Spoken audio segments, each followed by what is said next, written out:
Tonight, we follow the footsteps of a man who dared to face an empty sky.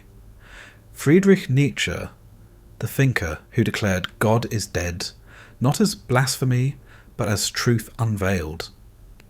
He saw that faith had become memory, and heaven a story without a listener. But from that silence, a new kind of light began to rise. A light not of gods, but of awareness. For what Nietzsche revealed was not the death of the divine, but its transformation from commandment to creation, from worship to wonder, from heaven to the human soul. If this kind of storytelling brings you inner peace, feel free to like the video and subscribe, but only if it truly brings you peace. And let me know in the comments where in the world are you listening from, and what time it is for you right now. It's always strangely comforting to know who else is out there closing their eyes to the same lullaby. So settle in, let the world grow quiet, and let's dream together for a while. The 19th century, a world still kneeling before God, but praying to nothing. The cathedrals still stood, their arches reaching upwards like hands in supplication. The choirs still sang, the incense still burned, but the heavens were silent. Faith, once a flame, had become routine, a beautiful gesture without belief. Across Europe, the sacred had grown thin. God's presence still lingered in language, in architecture, in morality, but his voice had faded from the heart. The age of science, industry and progress had replaced mystery with mechanism.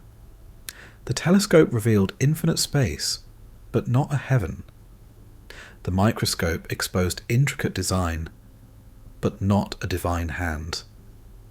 The modern man no longer believed in God. He merely assumed him, a polite ghost haunting his conscience. People still crossed themselves before sleep, but they were no longer afraid of hell, only of meaninglessness. It was in this twilight of belief that a quiet man with piercing eyes began to write. Friedrich Nietzsche, the son of a pastor, raised in the pews of Lutheran piety, had felt the silence long before he named it. He saw that Europe still lived under the shadow of God, but without his light.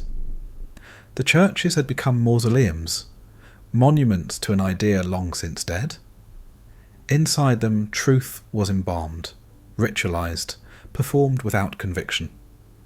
Nietzsche's words cut through the illusion. God is dead. God remains dead. And we have killed him. He did not mean it as blasphemy, but as diagnosis. A civilization built on divine order had torn up its own foundation, and was now drifting in the void.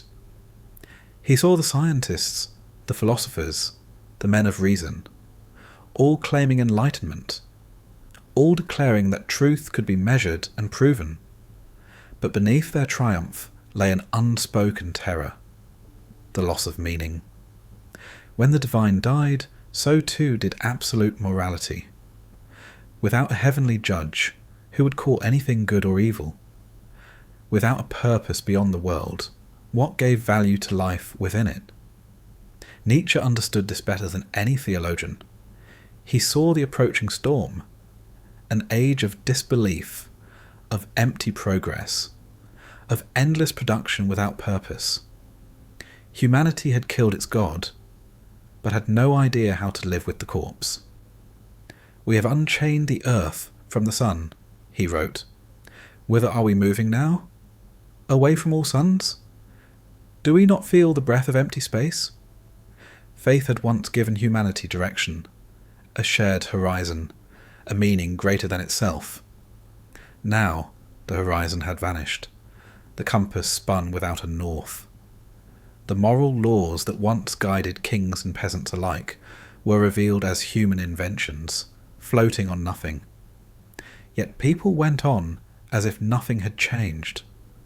They built churches, wrote hymns, spoke of virtue and duty, while deep inside they no longer believed the words they said. To Nietzsche, this was the greatest tragedy of all.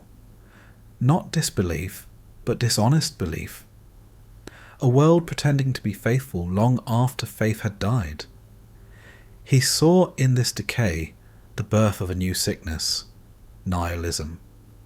The creeping realization that life has no inherent purpose, that all our values are man-made, and that the universe itself is indifferent. But Nietzsche was no pessimist. He saw in this darkness a test, perhaps even a liberation.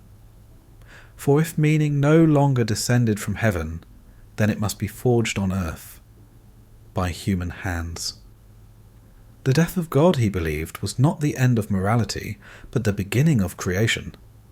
A terrifying freedom, yes, but also a sacred opportunity to shape life according to our own will. Still, few understood him. To the religious, he was a heretic. To the modern thinkers, a lunatic. But Nietzsche spoke not as destroyer, as witness. He was describing the collapse that had already begun, the silent funeral of the sacred. He saw cathedrals standing like skeletons of faith, priests chanting to empty pews, and humanity moving faster than ever, without knowing where it was going. It was not rage that filled him, but sorrow. The sorrow of a prophet watching the gods fade into memory. After God's death, he said, the world will tremble, for we have taken his throne and found it too heavy to bear. So the century turned, and the world that had prayed for salvation now prayed for progress. But progress could not forgive, could not bless, could not love. The machines hummed. The stars grew silent, and beneath the sound of iron and steam, Nietzsche's whisper lingered.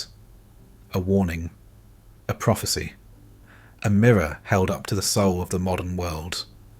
The candles still burn, he said, but no one remembers what they're for. And in that dim, hollow light, humanity stood alone, half mourning its lost God, half celebrating its new power, unsure whether it had been freed or abandoned.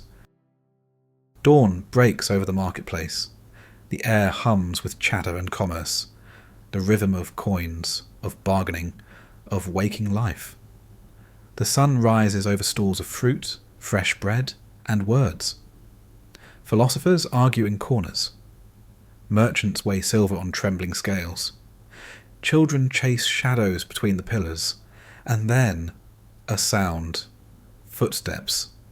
Quick, uneven, through the crowd a man appears, a figure in rags, a lantern burning in his hand.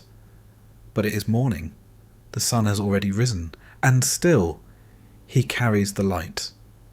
His eyes are wide, his beard unkempt, his face trembling with something between fear and revelation. He runs into the centre of the market, lifts the lantern high and cries out, "Where is God?" The voices stop. The laughter stills. Only the rustle of cloth and wind remains. "Where is God?" he shouts again. "I will tell you. We have killed him, you and I." The words crash through the market like thunder from a clear sky. The people stare, some laugh, some whisper, some turn away. A few glance at the lantern, confused by its glow in daylight. But the madman, if mad he is, keeps speaking. "We are his murderers," he says. "But do you understand what that means? We have unchained the earth from its sun. We are adrift, falling through infinite nothingness." His voice cracks, but his eyes burn brighter than the flame he carries. Whither are we moving now? Away from all suns? Are we not plunging continually, backward, sideways, forward, in all directions? The crowd begins to murmur. Some think him insane. Others strangely feel the truth in his words. like a chill beneath the skin. "Do we not hear anything yet?" he asks. "Of the noise of the grave diggers who are burying God? Do we not smell the divine decomposition?" He stops, breathing heavily. The lantern trembles in his hand. Its light wavers, a fragile human flame against the vast indifference of day. "God is dead," he says softly. "God remains dead, and we have killed him." No one answers. No one dares to. A merchant clears his throat. A priest looks away. The madman, the only one who seems sane, stares into their silence and understands. "How shall we console ourselves?" he asks, "the murderers of all murderers? What festivals of atonement, what sacred games shall we have to invent?" He paces between the stalls, his shadow crossing bread, wine, and gold, the symbols of a faith already fading. "Is not the greatness of this deed too great for us?" he cries. "Must we not become gods ourselves, simply to appear worthy of it?" The words echo between the stone walls. No one moves. Even the doves above the square seem to hesitate in flight. "There was never a greater act," he says, "and those who come after us, they will not believe what we have done." The crowd begins to drift away, relieved by the return of normal noise. The sound of trade, the clink of money, the safety of the ordinary. But the madman remains still. He lowers his lantern, and in the reflection of its dying flame he sees the world, bright, bustling, and utterly unaware of its loss. "I have come too early," he whispers. "My time is not yet." He looks around at the people who live without knowing, who smile and sell and pray, never realizing the foundation beneath them has already cracked. "This tremendous event," he says, "is still on its way. The lightning and thunder need time. The light of the stars needs time. Deeds, though done, still require time to be seen and heard." He places the lantern on the cobblestones. The light flickers, then fades. The smoke curls upward, vanishing into the morning sun. It has not yet reached their ears. He turns and walks away, through the crowd that no longer sees him, through the sunlight that feels suddenly colder. And behind him, the market resumes its noise. Coins clatter. Children laugh. Bread is sold, wine poured, life continues. But beneath the chatter lurks a strange stillness, a quiet unease that no one names. For though they laugh and trade and speak of faith, somewhere deep within, a truth has been planted.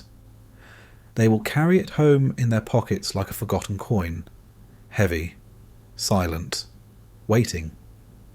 The madman disappears down a narrow street, his steps echoing like the tolling of a bell. He knows the world will forget him. He knows they will call him insane. But one day they will understand that in the absence of God, nothing holds, and everything is permitted. The madman vanishes into the light.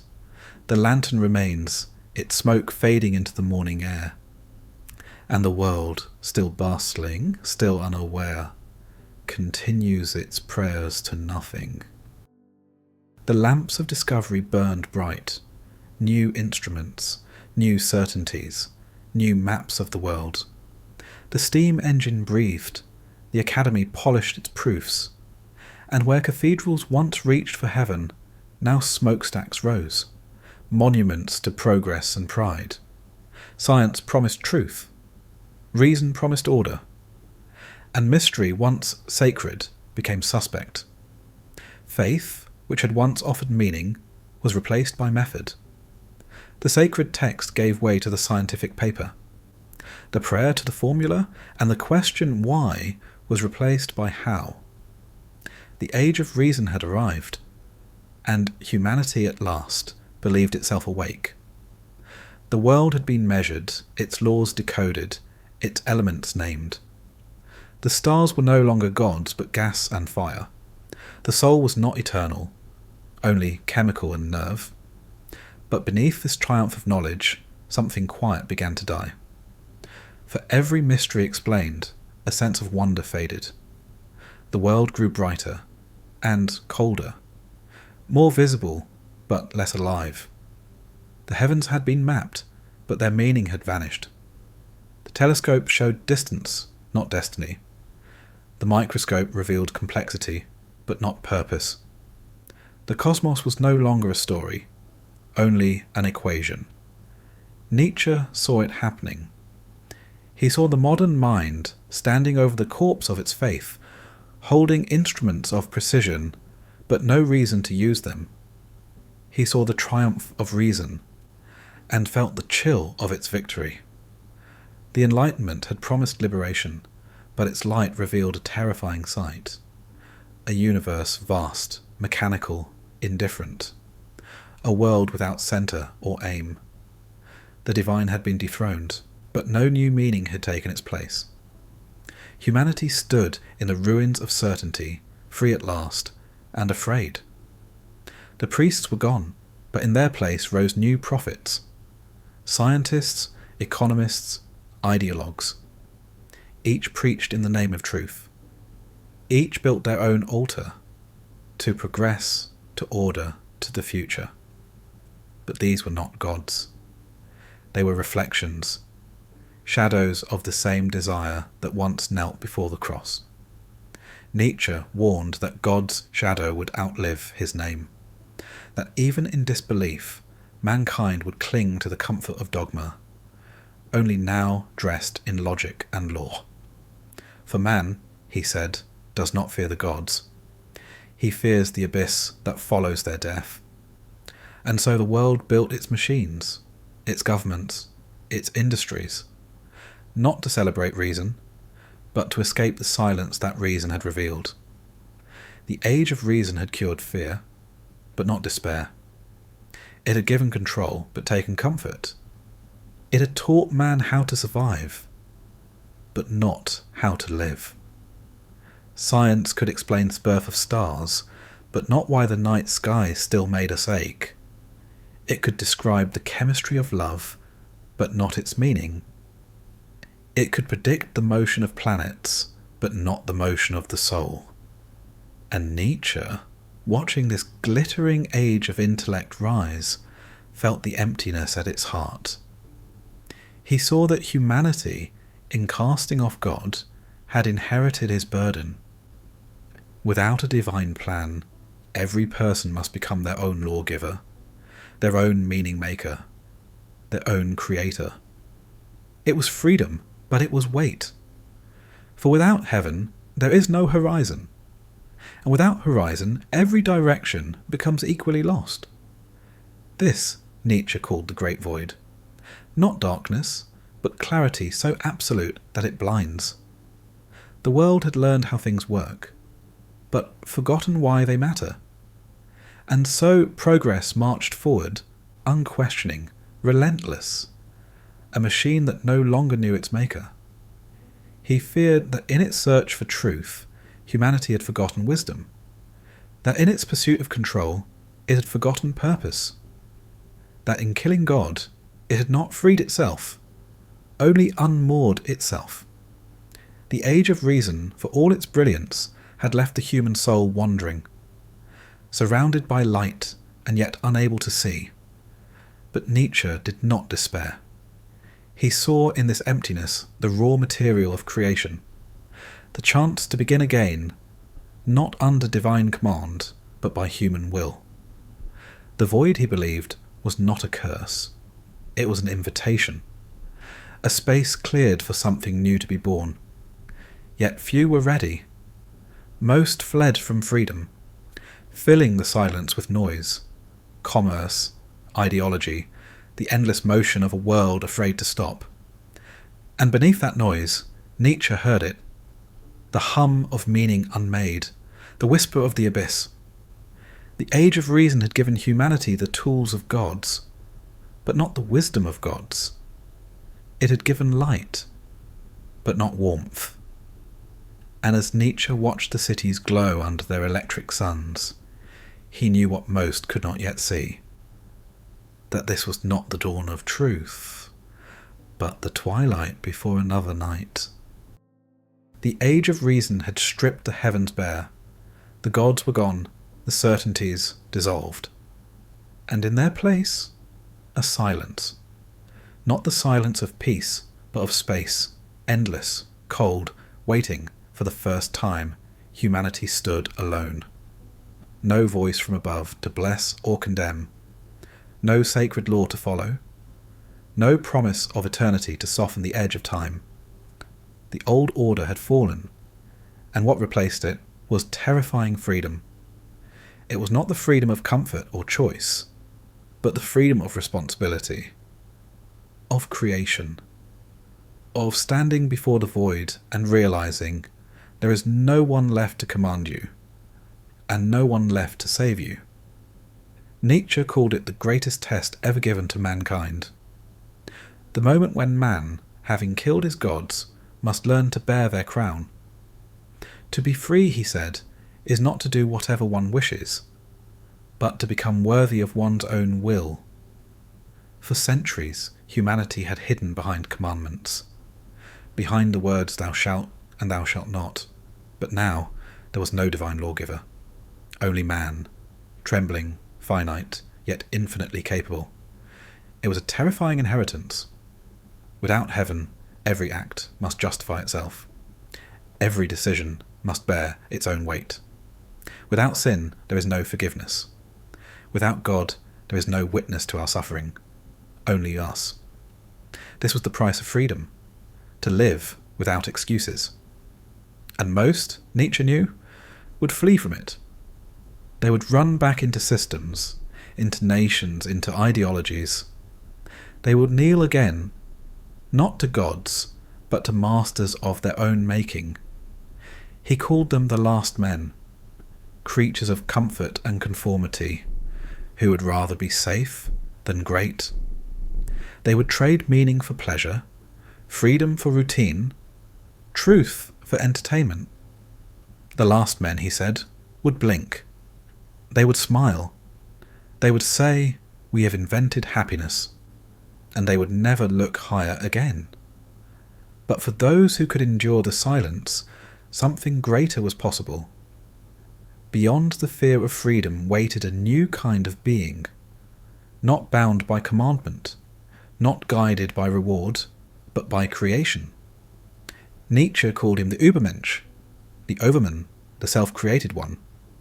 A human who lives as an artist lives, shaping life itself into form. Creating values as a sculptor creates beauty, refusing to inherit truth, and instead forging it. The Übermensch is not born, he is built. Hammered in solitude, forged in fire. He is not a tyrant, but a creator of meaning, not a ruler of others, but of himself. This was Nietzsche's vision of freedom. Not rebellion, but responsibility. Not anarchy, but authorship. He believed that once humanity accepted the death of God, it must not mourn. It must build. It must take the divine impulse, the will to create, to give law, to give purpose, and turn it inward. To say yes to existence, not because it's perfect, but because it is ours. This yes, this affirmation of life without illusion, was for Nietzsche the highest act of courage, to stand before the chaos of being and bless it, to see that no one will save you, and still choose to live beautifully. That, he said, is the true weight of freedom, and only a few would bear it without breaking. For most, freedom would feel like falling, an endless descent through choices with no ground beneath them. But for the few, it would feel like flight. Nietzsche knew that humanity was not yet ready. The world still longed for shepherds, for doctrines, for certainty.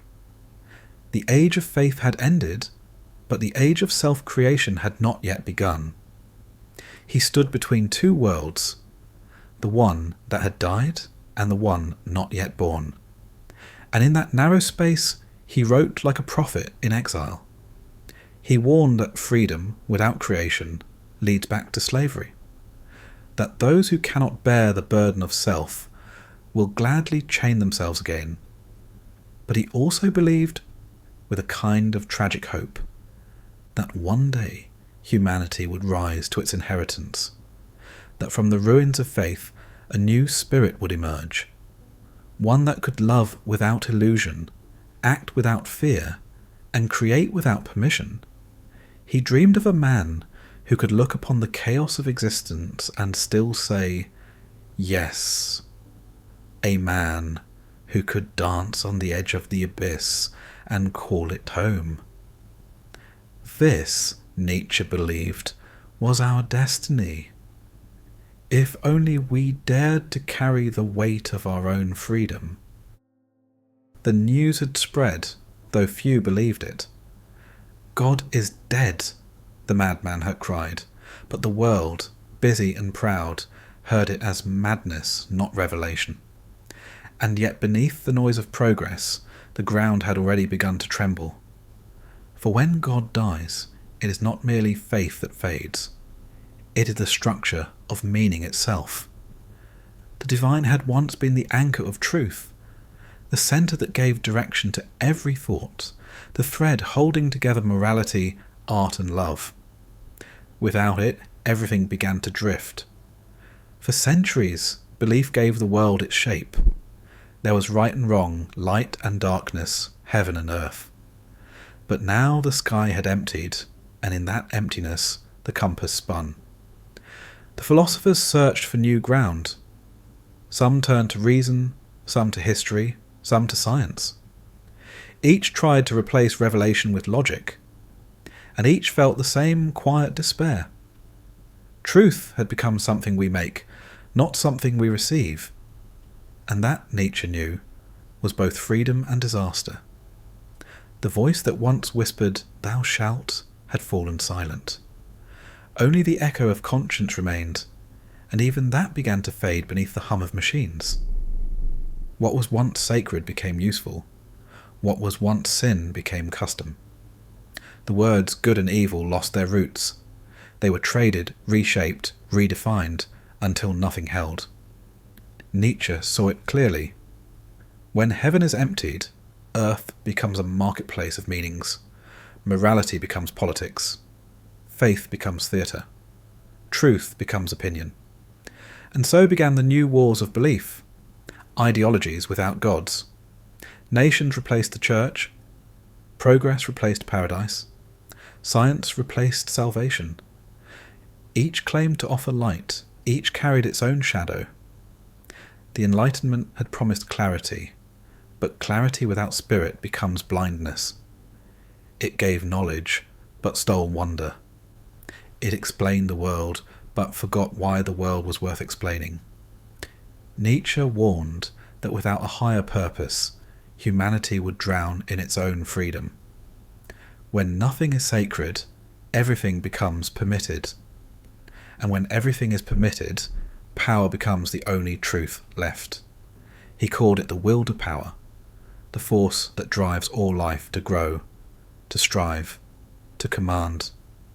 In a godless world, this will become our only compass. But without wisdom, it leads not upward, but downward. Power without meaning creates only exhaustion. Freedom without direction becomes despair. He feared a future of builders without vision, scientists without souls, artists without truth, a humanity that could create everything and believe in nothing. He saw it coming, the century of systems, of factories and flags, of people willing to die for words that no longer meant anything. And he understood. We had not killed God out of hatred, but out of hunger. A hunger to replace him, to take his place. But the throne of the divine is not easily held. It demands creation, not imitation. It demands strength, not comfort. Nietzsche did not mourn the death of God. He mourned our weakness in facing it. He warned that the next great crisis would not be war or poverty, but meaning itself. When belief dies, truth becomes fragmented. When heaven falls silent, the soul fills the silence with noise. He saw people turning to ideologies, to politics, to pleasure, anything to escape the abyss within. But every substitute, no matter how noble, was still a shadow of the divine, still a trembling imitation of purpose. And so Nietzsche asked, can humanity live without illusion? Can it bear to stand in the light of its own freedom and not turn away? He believed it could, but only through creation, through the courage to make values, not borrow them, through the strength to live without reward, to say yes to life, not because it is easy, but because it is ours. The death of God was not an ending, it was an opening, a space cleared for something new to rise. And yet, he feared, most would choose comfort over creation, obedience over freedom, illusion over truth. They would cling to the old idols, painted now with modern colours. They would speak of progress but mean security. They would praise reason but seek control. Nietzsche's warning was simple and terrible. If man cannot become his own meaning, he will destroy himself searching for one. The divine was gone. The moral sun had set. But in the gathering dark, a question still glimmered. If we are the ones who killed God, who now will forgive us? After the death of God, there was silence, not the quiet of peace, but the hollow stillness that follows collapse. The sky was empty now. The prayers went unanswered, and yet the world went on, as if nothing had happened. Men went to work. Women prayed to habits older than hope. Children were still baptized, though the water had lost its meaning. The churches stood, beautiful and mute, like monuments to something forgotten. But in the heart of things, something had shifted. It was as if the ground beneath existence had cracked, and through that crack, a slow wind began to rise. Nietzsche called it the abyss. The abyss is not a place. It is an awareness. The realization that life has no built-in meaning, that the order we trusted was never written in the stars, but carved by trembling human hands. For centuries, that truth had been hidden by the comfort of faith. Now it was exposed, and it terrified. The human soul, long protected by illusion, suddenly found itself naked before infinity. It looked into the cosmos and saw no reflection. This was the crisis Nietzsche foresaw. Without God, truth becomes uncertain, morality becomes relative, and every meaning becomes a choice. But choice without certainty is weight without ground. The abyss is that weight. It is the pull of despair that comes from freedom without direction. Nietzsche wrote that when a man looks long into the abyss also looks into him. He meant that whatever we see in the void is what we bring to it. The darkness reflects our own soul. For those who cannot create meaning, the abyss becomes madness. But for those who can, it becomes a mirror. He saw two kinds of people rising from the ruins of faith. One would flee, the last men, content to live small lives, to seek pleasure instead of purpose. They would blink, smile, and call it happiness. The other would stand before the void and say, I will give it form. They would not deny the emptiness. They would build upon it. But between these two stood the majority, a generation lost in transition, living in the shadow of a God they no longer believed in, but still feared to let go. They spoke of progress and freedom, but still longed for commandments. They worshipped reason, but still knelt before its prophets. They called themselves modern, but their souls were ancient. This is what Nietzsche meant by the abyss. the space between what we have destroyed and what we have not yet created. It is the silence between old prayers and new songs. It is the cold air of freedom before we learn to breathe it. He did not romanticize this darkness. He knew it would consume many. For when meaning collapses, so too does morality, beauty, and sanity. History, he warned, would become a theatre of those who stare too long into the void and lose themselves inside it. And so it did. The wars, the ideologies, the worship of progress, all were the children of a world without a centre. When God was gone, every cause claimed to be divine. Every system became absolute. Every belief demanded blood. The abyss had opened, and mankind rushed to fill it. But Nietzsche did not despair. He saw in the void a chance for rebirth. For only when the false heavens fall can the real heavens be made. He urged humanity not to escape the abyss, but to endure it, to live within it long enough to find creation on the other side. To him, the abyss was not an enemy. It was a test, the ultimate question. Can you look into nothing and still choose to live? Can you know the universe is indifferent and still choose to love? Can you accept that no one watches and still act with honour? This, Nietzsche said, is the courage of the Creator, to affirm life even when it offers no reason. He believed that those who could survive this descent would emerge transformed, not broken, but awakened. They would become artists of existence, sculptors of their own soul. But for most, the abyss would remain unbearable. It would whisper questions too heavy for comfort. If God is gone, who forgives us? If heaven is empty, why do we still look up? If life has no meaning, why do we still ache for one? The modern world would try to answer with distractions, with ideologies, with noise. But beneath it all, the silence remained. And in that silence, Nietzsche heard something sacred. A new possibility, faint but real. For only when the abyss is faced can creation begin again. Only when the illusion dies can the artist awaken. He wrote not to glorify despair, but to show the door beyond it. The abyss is not an end. It is the beginning of freedom. And perhaps, he suggested, we must all fall into it once, before we can truly stand. The silence left by God didn't stay silent for long. Humanity cannot live without meaning. When the heavens emptied, the world below rushed to fill the void. The death of God was not an end, it was an opening. And into that opening, new faiths began to bloom, not faiths of heaven, but of earth. The old altars were abandoned, but the instinct to kneel remained.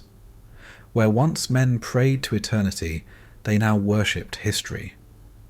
Where once they sought grace, they now sought progress. The Enlightenment had killed the divine, but crowned reason in its place. Science became salvation. Truth was no longer a mystery to be adored. It was a resource to be extracted. Humanity began to measure everything: the stars, the heart, the soul. What could not be measured was declared unreal. And yet the need for faith persisted. When men cease believing in God, Nietzsche said, they do not believe in nothing, they believe in anything. So they built new temples, temples of nation, temples of ideology, temples of economy. Each promised redemption, each demanded devotion. The nation became sacred, the flag replaced the cross. Men marched to war, not for God, but for glory, for homeland, for destiny. They sang hymns to the collective, songs as fervent as any psalm. Reason, too, became an idol. The thinkers of the New Age spoke of progress as the new paradise, of knowledge as the new light. But progress without meaning is only movement, a river without a source. Even freedom, that noble word, was turned into worship. Freedom for what? Freedom to do what? Few could answer. And so, liberated from heaven, humanity chained itself to new masters. Nietzsche watched this unfolding and saw in it a terrible irony. We had slain the old God only to resurrect him in countless disguises. We had broken the tablets of commandments only to carve new laws in steel and statistics. The gods of the modern world wore different faces: the state, the market, the machine, the idea. But their demands were the same: obedience, sacrifice, belief. Factories became cathedrals. Banners became icons. Science, once a path to understanding, became a creed of control. Even morality, stripped of its divine author, still spoke in his language. Nietzsche called this the shadow of God. He warned that even after belief fades, its habits remain. Our conscience still speaks in the voice of the divine. We still feel guilt, as if someone were watching. We still seek purpose, as if destiny were written. The secular man, proud of his unbelief, still lives as though the heavens judge him. He denies the throne, but keeps the halo. And yet, beneath all these substitutions, a hunger remained, a longing that no ideology could satisfy. Progress gave comfort, but not peace. Science gave knowledge, but not wisdom. Politics gave power, but not meaning. The soul that once reached for eternity found itself trapped in time, measuring, consuming, producing, but never transcending. Nietzsche saw this and grieved. Not for God, but for the human spirit that could not yet bear his absence. We had inherited the earth, but we had not yet learned to walk upon it. He wrote that every civilization must pass through this shadow, this fever of false gods, before it can awaken, before it can learn to live without illusion. To him, the new idols were necessary, as scaffolding for a soul in mourning. But he knew they would collapse. He knew that sooner or later, each substitute would reveal itself as another mask of dependence. For the human spirit, he believed, is destined not to serve, but to create. And until we learn that, we will keep inventing masters. Thus, the search for new gods was not the end of belief, but its transformation. The sacred had not died. It had merely changed shape. It had moved from the sky to the bloodstream of culture, from the altar to the assembly, from prayer to propaganda. But no idol could hold forever. And Nietzsche knew that one day, when all false heavens have burned, humanity would face itself again, alone, unshielded, and free. That moment, he wrote, would be both terrifying and divine. For when all gods are gone, what remains is creation. And perhaps the final act of faith is not to worship, but to build. Even after the death of God, his shadow remained. Nietzsche saw it everywhere, in morality, in reason, in the language of progress. We had buried the divine, but not the idea of the divine. The echo of his commandments still guided our steps. We still spoke of truth as though it were sacred. We still judged actions as though the universe kept score. We still divided good from evil, light from dark, as though someone were watching. The world had lost its faith, but not its guilt. Nietzsche called this the most dangerous illusion of all, to believe we have escaped belief. Because even when the temples fall, their architecture remains in the mind. Even when the holy books are closed, their words continue to whisper through conscience. We have unchained the earth from the sun, he said, but we still walk by its afterglow, The moral order of the West was built on the scaffolding of Christianity. It taught us to see the world in opposites. Heaven and earth, virtue and sin, spirit and body. And though we declared those opposites false, we still think through them. Our philosophies are secular, but our instincts are not. Even our science, in its hunger for order and unity, still mirrors theology. We call it laws of nature, as if nature obeyed. The shadow of God lingers in every system that seeks absolutes, in every ideology that claims universal truth, in every moral crusade that demands obedience in the name of reason. We have changed the names, but not the posture.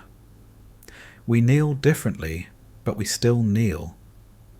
Nietzsche warned that the greatest challenge was not to destroy old idols, but to recognize them when they return in disguise. The priests now wear lab coats. The prophets now speak through manifestos. The sacred has not vanished. It has been absorbed into power, into politics, into progress itself. The danger, he said, is that humanity may live forever in the twilight of God, never believing fully, never disbelieving completely. In that twilight, we inherit the burdens of faith without its comfort. We still crave purpose, but cannot name its source. We still speak of morality, but cannot justify why it should bind us. We still seek transcendence, but find it only in art, in fame, in love, each one a fleeting echo of the eternal. It is easy to kill a god, in theory. It is harder to erase him from the human heart. For centuries of worship have carved his image into our longing. The divine may be gone from the sky, but he remains in our vocabulary, in our dreams of justice, our visions of perfection, our belief that something, somewhere, must still make sense. Even our despair, Nietzsche said, is Christian in tone. We feel the absence of God as a wound, not as liberation. We mourn what we ourselves have undone. The death of God was never meant as celebration. It was diagnosis, the recognition of a civilization that had lost its centre, but still circled the ghost of its old faith. Nietzsche saw modern man as a wanderer at dusk, standing between day and night, carrying the habits of light into the deepening dark. We still speak of morality, but our heavens are empty. We still speak of truth, but our truths are temporary. We still speak of meaning, but our meanings are man-made, fragile, revisable, and endlessly replaced. And yet, even in this disenchanted world, there remains a strange holiness. For though the gods are gone, their absence still burns with presence. The longing for transcendence, the ache for something beyond the human, did not die. It transformed. We began to seek eternity not in heaven, but in ourselves, in creation, in art, in the act of giving form to the formless. This, Nietzsche believed, is both our curse and our gift, to carry the shadow of God within us, to be haunted by the infinite, even as we try to live without it. He wrote that man is a bridge, not a being, a bridge between animal and overman, between what was divine and what might yet be human. We live suspended over the abyss of our own making, still clutching at ghosts for balance. The shadow of God will fade only when we learn to stand without it, when creation no longer needs to borrow sanctity from the past. But for now, we still walk beneath that ghostly light. Our ethics still speak in his language. Our conscience still echoes his voice. Our yearning for order still feels like prayer. And perhaps, Nietzsche thought, this is inevitable. That even in killing God, we preserved his silhouette in the shape of our own desire. The divine is dead, but his absence shines like a memory that refuses to dim. It lingers in every question we ask, in every beauty we try to name, in every silence that feels like listening. The shadow still looms, and in its faint light we build the world again. Echoes of God's voice faded. Nietzsche did not hear silence. He heard a beginning. In the void left by heaven, he saw a new possibility, a horizon waiting to be filled. The age of faith had ended, but the story of creation was not complete. For if the divine had died, someone must inherit his work. Someone must learn to create meaning without illusion, to live without the need for a higher command. Nietzsche called this being the Übermensch, the Overman. He is not a hero, not a prophet, not a tyrant. He is a human who has outgrown the need for permission. Where others mourn the death of God, he celebrates it. Where others seek comfort, he seeks creation. Where others beg for meaning, he becomes its author. To Nietzsche, the Overman was not merely a person, but a direction, a horizon toward which humanity could evolve. He stands beyond the categories of good and evil, beyond obedience and guilt. He does not kneel before the divine. He carries divinity within himself. Man, Nietzsche wrote, is something that shall be overcome. He meant that humanity, as it is not a finished being, but a bridge. A fragile, trembling bridge between the animal and the creator. The Overman is what lies on the other side. The human made whole, the spirit made free. He lives not according to commandments, but according to creation. He does not ask, what is right? He asks, what can I make beautiful? The Overman does not reject morality. He transcends it. He understands that good and evil are human inventions, born from fear and habit. They once served life, but now they often imprison it. To overcome man is to overcome fear, fear of sin, fear of failure, fear of freedom itself. Freedom, Nietzsche believed, is not the right to choose. It is the strength to create, to take the chaos of existence and give it form, to turn pain into purpose, loss into transformation. He wrote, I tell you, you must have chaos in yourself to give birth to a dancing star. The Overman is born from that chaos. He does not deny his darkness. He dances with it. He does not flee from suffering. He forges himself through it. He loves the storm, for it tests what is real. The path to the Overman is not ascension. It is descent. One must pass through the death of all certainties, through the furnace of meaninglessness, and come out forged, not broken.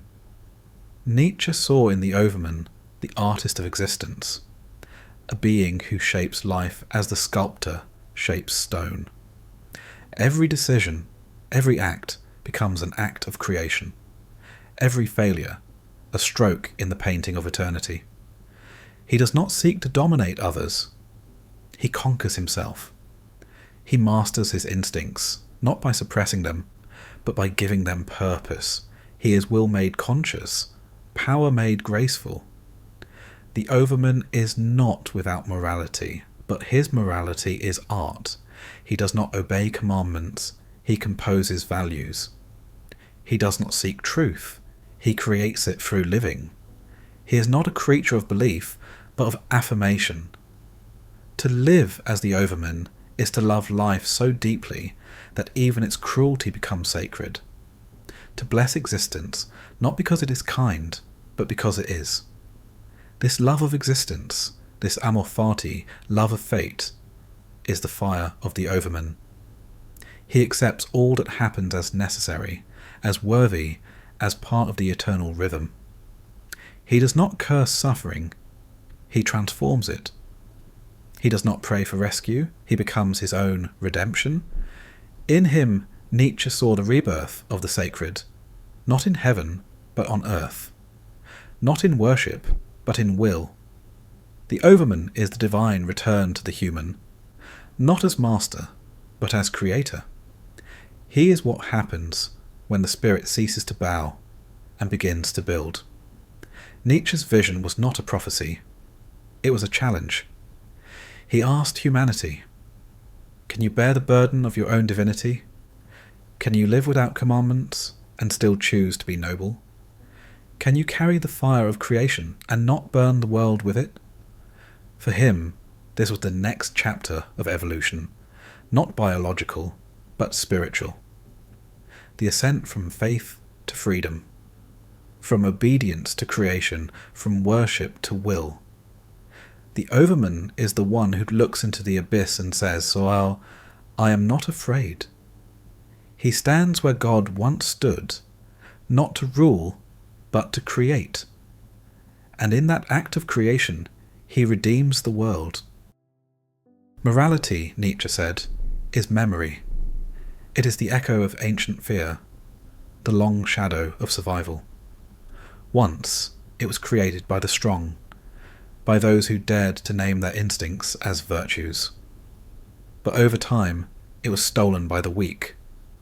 The meek learned to call their weakness good, and the power of others evil. Thus began the great inversion of values, a revolution of resentment disguised as righteousness.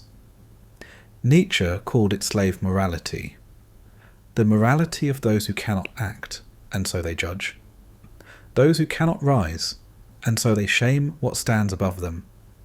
They preached humility, obedience, self-denial. They declared suffering holy and pride sinful. They took the instinct to live, to grow, to expand, to create, and branded it as guilt. The strong once said, I am good because I am noble. The weak answered, you are evil because you are strong. And so the will to power was buried under the weight of pity. For Nietzsche, this moral reversal was the true tragedy of civilization. It turned life against itself.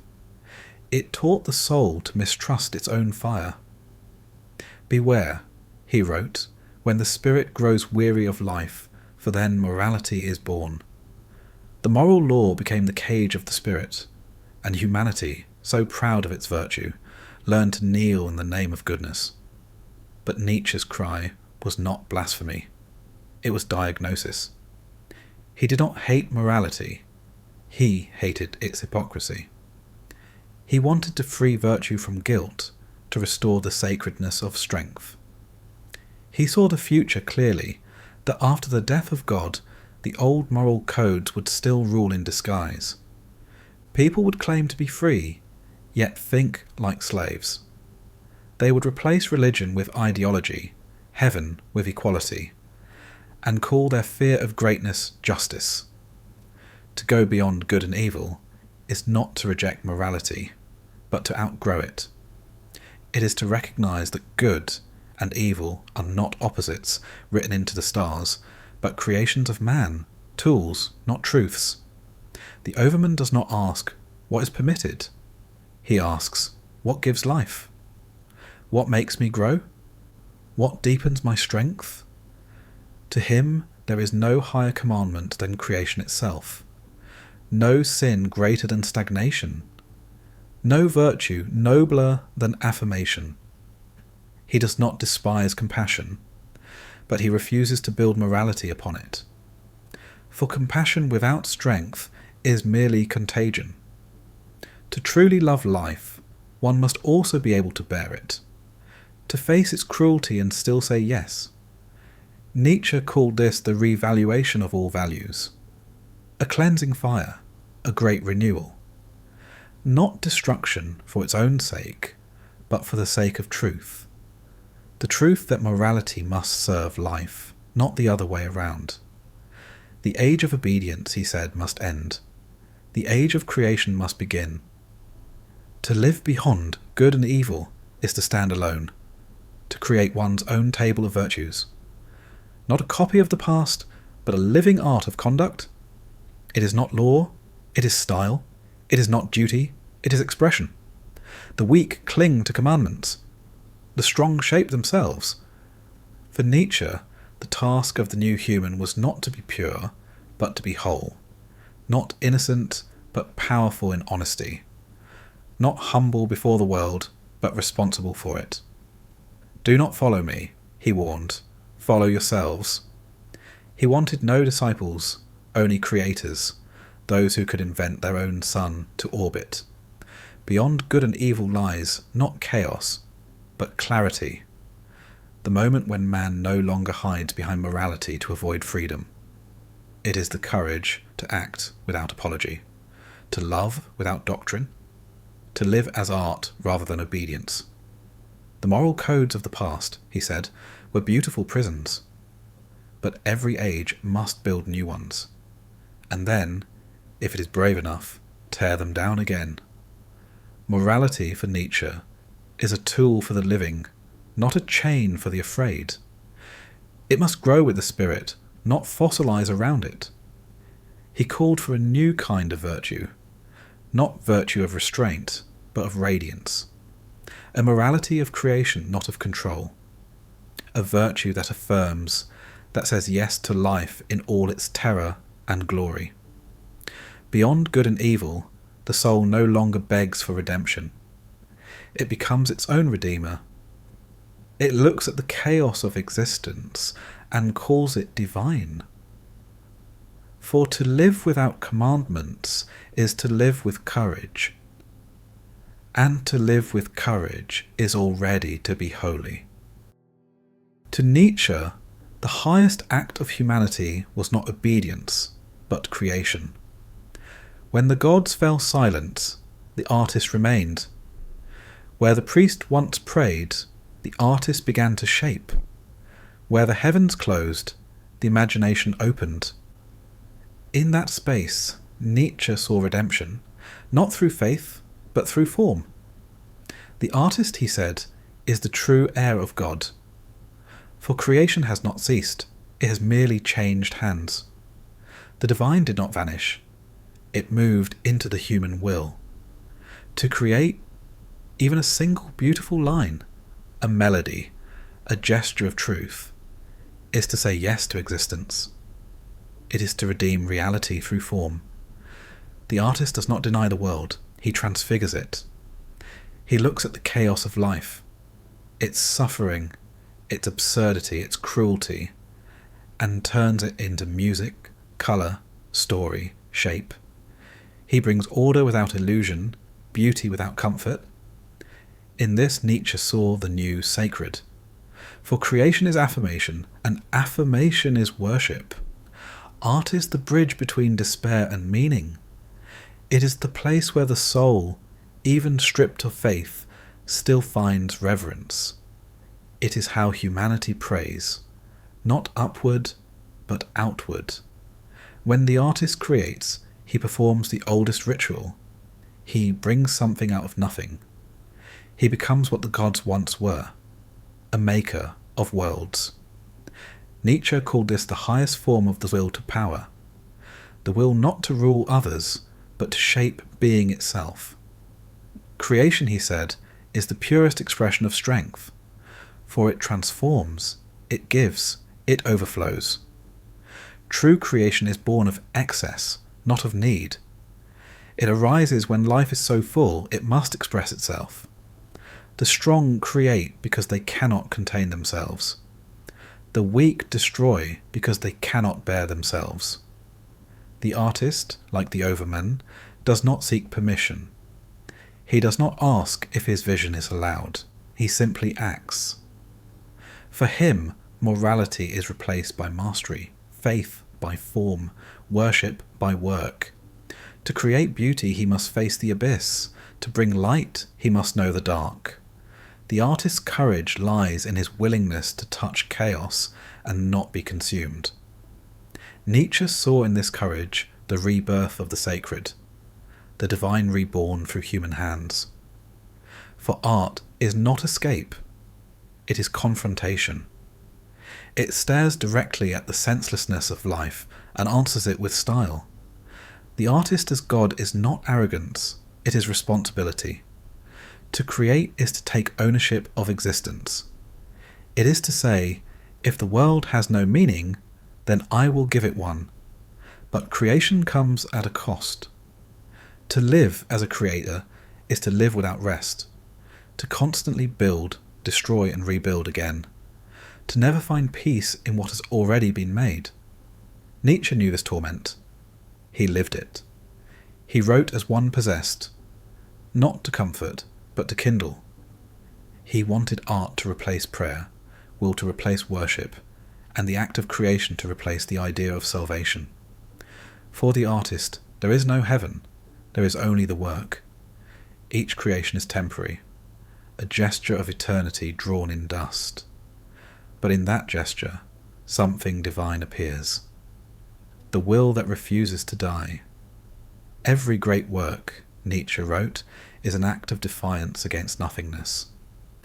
Each brushstroke, each word, each note declares that life is worthy of form, and so the artist becomes priest, not of God, but of becoming.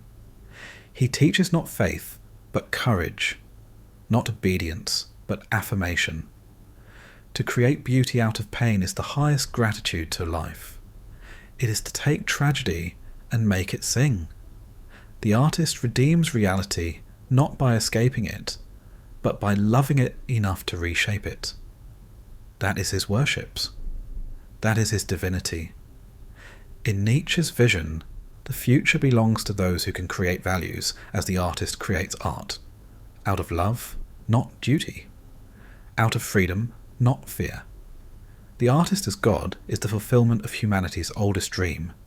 Not to be saved, but to create. Not to kneel, but to stand. Not to pray for meaning, but to give it form. He does not look to the heavens for approval. He looks within, and finds the same fire that once burned in the stars. Creation becomes communion. The world becomes the canvas. And the artist, the human who dares to shape life itself, becomes divine again. At the core of all life, Nietzsche said, there burns a single force, a current older than morality, deeper than reason, more sacred than faith. It is not the will to survive, nor the will to pleasure, nor even the will to truth. It is the will to power, the desire to expand, to shape, to overcome, to become more. Every living thing is this will in motion. It stretches toward growth, toward intensity, towards expression. Even the smallest creature, even the trembling flower, seeks to unfold itself, to declare, I am. This will is not cruelty, it is creation. It is the pulse that drives the artist to make, the thinker to question, the lover to risk. It is the hunger behind evolution, the rhythm behind every heartbeat. It is the secret architecture of becoming. Nietzsche saw the world not as a machine, but as a storm, a living chaos of wills colliding, merging and transforming one another. There is no static being, he said, only becoming. Everything strives toward form, toward strength, toward beauty. Even suffering, in its deepest truth, is the will to power struggling to express itself. The weak see power as domination. The strong see it as creation. For the tyrant, power is possession. For the creator, power is overflow, a giving of abundance, a pouring forth of life. To will power is not to control others, but to control oneself. To transform limitation into possibility, chaos into art, pain into song. This is the difference between the slave of life and its master. The slave endures fate, the master shapes it. He does not ask what the world gives him. He asks what he can give the world. For Nietzsche, the will to power is the sacred fire that burns beneath all existence. It is not moral, not rational, not measurable. It is the primal yes, the life force that says, let there be becoming. He saw this will not only in men and beasts, but in music, in thought, in art, in love. Each is an act of the will transforming matter, into meaning. In the artist, this power becomes visible. He creates not because he needs to, but because he must. Because the fullness of life demands expression. His work is the world renewing itself through him. The will to power is also the will to self-overcoming. Every creation demands destruction. Every transformation requires loss. Life is not preservation. It is risk. To live fully is to dare the fall for the sake of flight. Nietzsche saw in this the secret of all greatness. That creation and destruction are not opposites, but phases of the same rhythm. The seed must split, the flame must consume, the star must collapse to give birth to light. The will to power is not peace. It is motion. It is tension. It is the endless surge toward higher forms of order and beauty. In this, Nietzsche found a new kind of holiness, not the stillness of perfection, but the dynamism of becoming. For the Overman, the will to power is the breath of being. He lives in alignment with it, not in denial of it. He does not fear change. He is change. He does not resist struggle. He needs it, as the fire needs air. The moralists call this arrogance. Nietzsche called it affirmation. To say yes to life in all its cruelty and wonder, to embrace every fall as the condition of flight, is to live divinely. The Overman does not wish for peace. He wishes for intensity. He does not seek comfort. He seeks transformation. For him, the will to power is not a philosophy. It is a pulse. It is life's way of saying, become. This was Nietzsche's final vision. A world sacred, not because it was created by gods, but because it is always creating itself. A cosmos without purpose, yet overflowing with will. Each being, each thought, each act a spark in that eternal fire of becoming. The universe is not a finished story. It is an unfinished song, and every note is the will to power expressing itself again. To live within that music is to live beyond despair. To join the rhythm is to become creator. And to create, knowing it will all return, is to love fate, completely, eternally. The will to power in the end is the pulse of God reborn in man, not as a ruler, but as a flame. What if one night, in the deepest solitude, a voice whispered to you, "This life, as you now live it and have lived it, you will have to live once more and innumerable times more. No change, no erasure, no redemption. Every breath, every wound, every joy, every failure repeated endlessly, exactly as it has been. Would you fall to your knees in despair? Or would you rise and bless the moment? This," Nietzsche said, "is the greatest weight, the weight of eternity. Not a theory of time, but a test of spirit. A thought so heavy that it crushes all who cannot love life." He called it the eternal return. It was the question that revealed the truth of your being. For if this moment, just as it is, must come again forever, then how you answer it decides whether your life is worth living at all. Would you curse the demon who told you this? Would you cry out against the cruelty of endless repetition? Or would you say, "You are a god, and never have I heard anything more divine. The eternal return is not punishment. It is purification. It strips away illusion. It burns the false hope of a world beyond this one. It forces you to face the truth. There is no escape. This life, this fragile, brief, unrepeatable life, is eternity. And so Nietzsche asks, can you love it? Not only the bright hours, but the pain, the grief, the boredom, the failures. Can you love the totality and say yes to it all? This was not a moral question. It was a metaphysical mirror. The eternal return shows you who you are. The one who cannot bear the thought has not yet learned to live.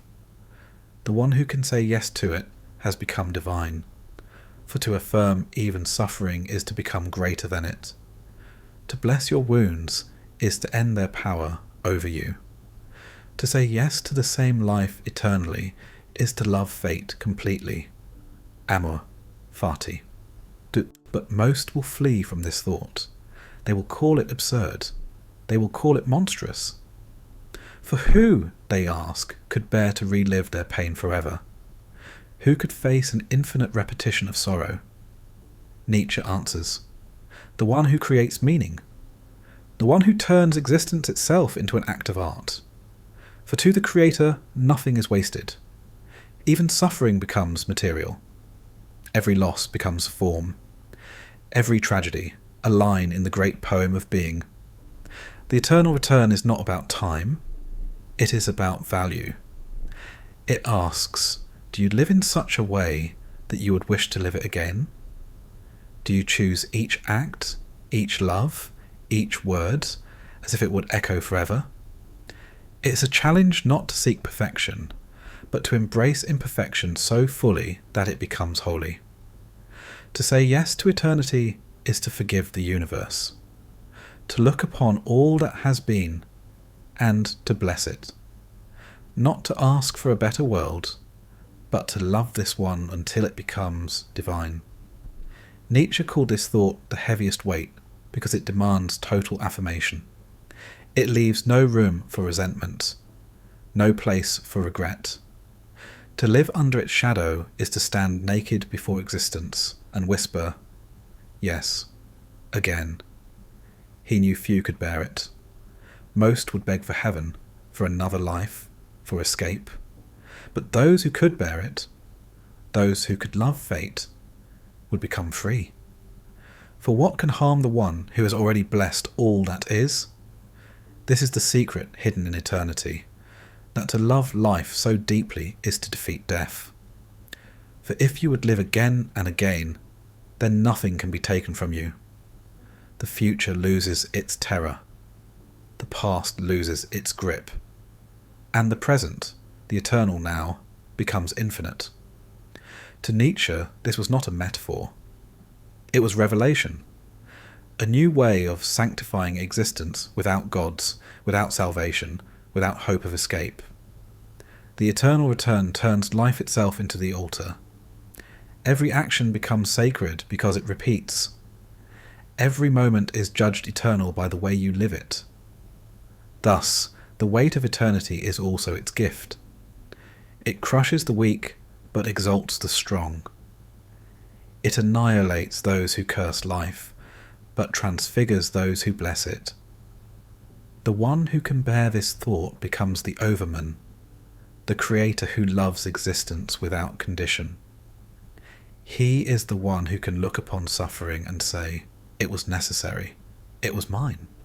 This, Nietzsche said, is the truest test of the spirit. Not to escape suffering, but to affirm it. Not to hope for another world, but to love this one endlessly. For eternity is not somewhere else. It is here, it is this, now, forever. To live again forever is one thing, to love that repetition is another. Amor fati, the love of fate, Nietzsche's most dangerous prayer. Not acceptance, not endurance, but love. To say, whatever happens, I will it. Whatever comes, I bless it. It is the most radical act of affirmation ever conceived, to desire nothing other than what is. No longing for heaven, no resentment toward pain, no wish that the world be otherwise. Amor fati is the song of one who has made peace with becoming, who looks at every wound, every loss, every failure, and says, yes, you too belong to my story. Nietzsche wrote it not as comfort, but as challenge. To love fate is to stand in the centre of the storm and smile. It is to see necessity and call it beautiful. We spend our lives fighting circumstance, bargaining with the unknown, rewriting what has been. But amor fati destroys bargaining. It demands a deeper freedom, the freedom of surrender, the freedom to affirm what cannot be changed. To love fate is not to believe that everything happens for a reason. It is to give reason to everything that happens. It is to impose meaning upon chaos through the act of saying yes. The ordinary heart prays for escape. The awakened heart whispers, "Let it return." Amor fati transforms suffering from a sentence into a teacher. It turns loss into intimacy with life. For the one who loves fate does not flee from pain. He learns from its pattern. He no longer asks, "Why me?" He asks, "What can I make of this?" And in that question, fate becomes material for creation. To love fate is to trust that even tragedy has texture, that the wound is part of the design, that the path, no matter how crooked, leads exactly where it must. This love is not naive. It is forged in fire. It is the wisdom that follows despair, the faith that remains after all other faiths have burned. The one who loves fate does not dream of paradise. He finds eternity in every instant. For him, heaven is not a place. It is a way of seeing. He looks at the smallest event and feels the pulse of infinity. A leaf falling, a child laughing, a shadow passing over stone. Each is enough, each is complete. In amor fati, even the unbearable becomes sacred. For when you love your destiny, there is no tragedy, only transformation. Nietzsche imagined this love as the crown of the overman, the point at which the human spirit ceases to curse reality and begins to co-create with it. To love fate is to say yes to the eternal return. It is to choose life, not once, but forever. To wish nothing different, not even your mistakes, because each error, each heartbreak, is a stroke in the painting of the whole. The lover of fate no longer divides experience into good and evil. He has gone beyond that. He sees only necessity, and in necessity he finds beauty. He no longer seeks control, for he has discovered harmony. He no longer begs for meaning, for he is meaning. In this love, the human being becomes cosmic. He breathes with the rhythm of the world. He feels the weight of eternity and calls it light. Amor fati is the final prayer of the atheist, the hymn of the one who needs no God to sanctify existence. It is the gratitude that survives the loss of heaven. It is the kiss given to destiny itself. Nietzsche once wrote, "My formula for greatness in a human being is amor fati, that one wants nothing to be different, not forward, not backward, not in all eternity." To live that formula is to live without resistance, to move with life, not against it, to trust that even the darkness has purpose. And when the demon of the eternal return whispers again, you no longer fear him. You take his hand. You say, "Yes, I have loved this once. Let it be again." For to love fate is to dissolve the distance between you and the universe. It is to realize that you and destiny were never separate. You are the same melody played on different strings. And when that truth is felt, deep, wordless, absolute, life becomes worship. Not of a god, but of being itself. Amor fati is the human heart becoming divine again, not by believing, but by loving everything that is. What is freedom, if not the courage to stay? Nietzsche believed that the truest liberation is not the power to flee from suffering, but the strength to face it, to remain within life's turbulence and still say yes. We think of freedom as release, as flight, as escape from the burden of fate. But to Nietzsche, that is not freedom. That is fear disguised as choice. Real freedom, he said, is the ability to love what is necessary. To no longer divide the world into what should be and what is. To stop bargaining with existence.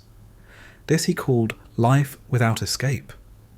Most people live as fugitives, running from pain, from guilt, from the silence within themselves. They drown in noise, in distraction, in endless becoming. They mistake movement for liberation and pleasure for peace. But the one who has faced the eternal return knows there is nowhere to run. He knows the circle always brings him back to the same crossroads, the same self. And in that repetition he learns the secret: there is no elsewhere. To live without escape is to finally be here, completely, utterly. To stand within the moment as if it were infinite, because it is. Freedom is not found in avoidance. It is born in presence, in the stillness that comes when resistance ends. The free soul does not wish to rewrite the past or predict the future. He understands that everything, every mistake, every joy, was necessary. He accepts the shape of his story as the shape of truth. He does not seek salvation. He seeks alignment. He does not seek escape. He seeks depth. The one who lives without escape does not rise above the world. He descends into it. He learns to live within limits without feeling limited. He learns to move through pain without becoming bitter. He learns to die each day without despair. For him, the world no longer needs to be fixed. It only needs to be seen, clearly, and with love. Nietzsche called this the wisdom of the earth. To find the sacred, not in the sky, but in the soil. Not in eternity beyond time, but in the eternal pulse within time itself. It is the freedom of the one who no longer prays for escape, because he has found peace in the centre of necessity. The religions of old offered redemption, a way out, but Nietzsche offered affirmation, a way in. He asked humanity to stop yearning for elsewhere and to sanctify the here. This is the paradox of liberation. You are free the moment you stop demanding to be. When the soul ceases to struggle against what is, it becomes vast as life itself. The wind still blows. The heart still aches. The world still wounds. But none of it is exile anymore. It is home. To live without escape is to dissolve the distance between pain and peace. It is to see them as movements of the same song. For every sorrow is the shadow of meaning, and every joy is the echo of endurance. Nietzsche's freedom is not rebellion against fate, but harmony with it. It is the song sung by the one who no longer needs to win, because he has learned to belong. He belongs to the rhythm of the world, to its rise and fall, its loss and return. He does not demand permanence. He dances with impermanence. For him, every ending is transformation. Every death is renewal. Every no hides a deeper yes. And in that yes, life becomes sacred again. The one who lives without escape does not seek eternity after death. He finds eternity in living. He knows that meaning is not hidden. It is woven into every act of awareness. He does not worship heaven. He worships the now. Not as a fragment, but as the whole. In this way, freedom and faith become one. For to trust the world enough to stop running from it, that is faith. And to embrace that trust fully, that is freedom. Nietzsche's dream was not of a godless despair, but of a world made holy through acceptance, where men no longer curse their suffering, but learn to create with it, where they no longer seek deliverance, but presence. For there is no escape, and that is our salvation. To live within this realization is to awaken. To awaken is to affirm, and to affirm is to love. To say yes to existence, this was Nietzsche's final commandment. the highest act of spirit, the holiest rebellion, for after all the gods had fallen, after truth had shattered into fragments, after the soul had faced the abyss and survived, what remained was this one gesture, to affirm, not to endure, not to tolerate, but to love, to look upon the whole of life, its beauty and its horror, its laughter and its loss, and say, yes, this was the meaning of the eternal return, to live as though every moment must return forever, and still bless it, to live in such a way that nothing would need to be undone. In that affirmation, the human being becomes divine again. For the gods were never creators of worlds. They were only beings who could love them entirely.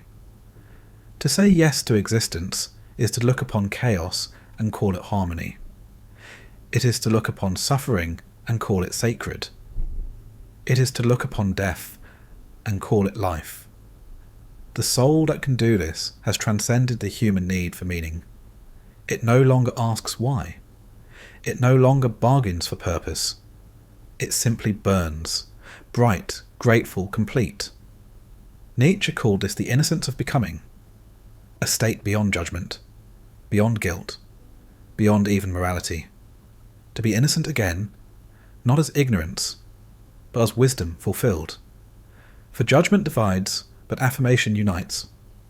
Judgment says, this is good, that is evil. Affirmation says, this too is life. To affirm existence fully is to forgive the world for being the world, to forgive time for moving as it must, to forgive oneself for being imperfect, temporary, finite. This forgiveness is not weakness, it is strength.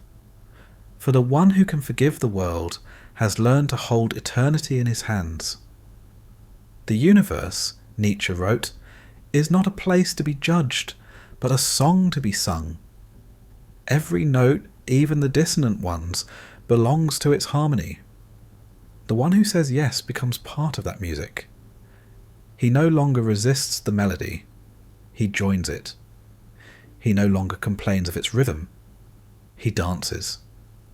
For the dance is all there is.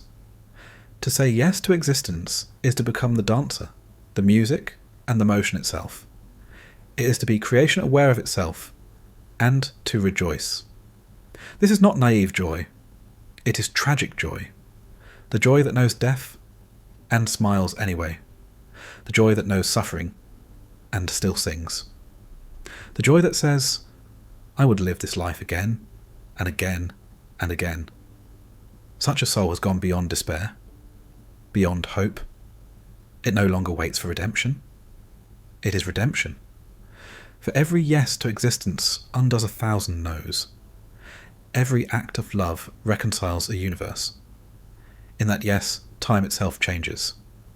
The past ceases to accuse. The future ceases to threaten. The present becomes eternity, a single heartbeat of infinite depth. This is what Nietzsche meant when he wrote, I want to learn more and more to see as beautiful what is necessary in things. To love what must be, this is wisdom. To rejoice in it, this is divinity. When the human being reaches this state, he no longer worships distant gods. He becomes the altar. He becomes the prayer. He becomes the offering itself. He does not ask for mercy, for he needs none. He does not ask for eternity, for he already lives it. He does not ask for meaning, for he is meaning. The one who says yes to existence creates worlds without lifting a hand. His gaze alone redeems. His presence alone blesses. For he has learned the final secret, that joy is not a reward, but an act of courage. The universe is not a riddle to be solved. It is a poem to be read aloud. And to read it with love is to complete it. So Nietzsche stands, not as prophet, but as witness, the witness of a world reborn through affirmation. To say yes to existence is to transform philosophy into faith, and faith into song. It is to live without resentment, without longing, without escape. To live as if life itself were the miracle you were waiting for. And perhaps that is what eternity truly is. Not endless time, but endless gratitude. The prophet had seen too much, and in the end, it was not darkness that destroyed him. It was the light. Friedrich Nietzsche had walked too close to the fire. He had torn through every veil, burned every certainty, and stared into a truth that few could even name, let alone survive. He had slain the gods of Europe, stripped the heavens bare, and placed the burden of creation upon humanity itself. No divine plan, no eternal law, no moral sky to orient the soul. Only freedom. Endless, terrible, sacred freedom. But no mind can wander that far without consequence. No heart can hold infinity and remain whole. By the winter of 1889, the laughter that had once filled his writing had turned inward. A laughter too vast for reason. In Turin, a man who had once written with the precision of lightning was found in the street, his arms wrapped around a beaten horse, weeping as if the world itself had broken. The world called it madness. Perhaps it was. Or perhaps it was the final consequence of revelation, the mind collapsing beneath the weight of what it had seen. For years, Nietzsche had lived on the edge of language. His words came not as arguments, but as flames. He wrote as if haunted, as if something vast and ancient was speaking through him. He was not merely describing truth. He was being consumed by it. He had written, "One must still have chaos in oneself to give birth to a dancing star." But the chaos within him had become too great, and the star too bright to bear. The descent began quietly. Letters to friends grew strange. He signed them Dionysus, and sometimes the Crucified. He believed he was the eternal will itself, God reborn in the mind of a mortal. Those who saw him said his eyes were no longer human. They looked beyond you, through you, as if he was seeing the world from some impossible height. His body remained, but his soul had already stepped across the line between thought and eternity. And then came the silence. A silence that lasted 11 years. The man who had filled books with thunder now sat in stillness, watching light move across the walls. Sometimes he smiled at invisible guests. Sometimes he whispered fragments of poetry to no one at all. He was no longer the author of words, but the space between them. The world called it insanity, but perhaps it was simply too much knowing. In Weimar, his sister Elizabeth tended to him. She never understood his work, but she guarded his body like a relic. Outside, his name was growing, translated, distorted, worshipped, and misunderstood. But perhaps the story of Nietzsche's madness is not the story of disease, but of transcendence.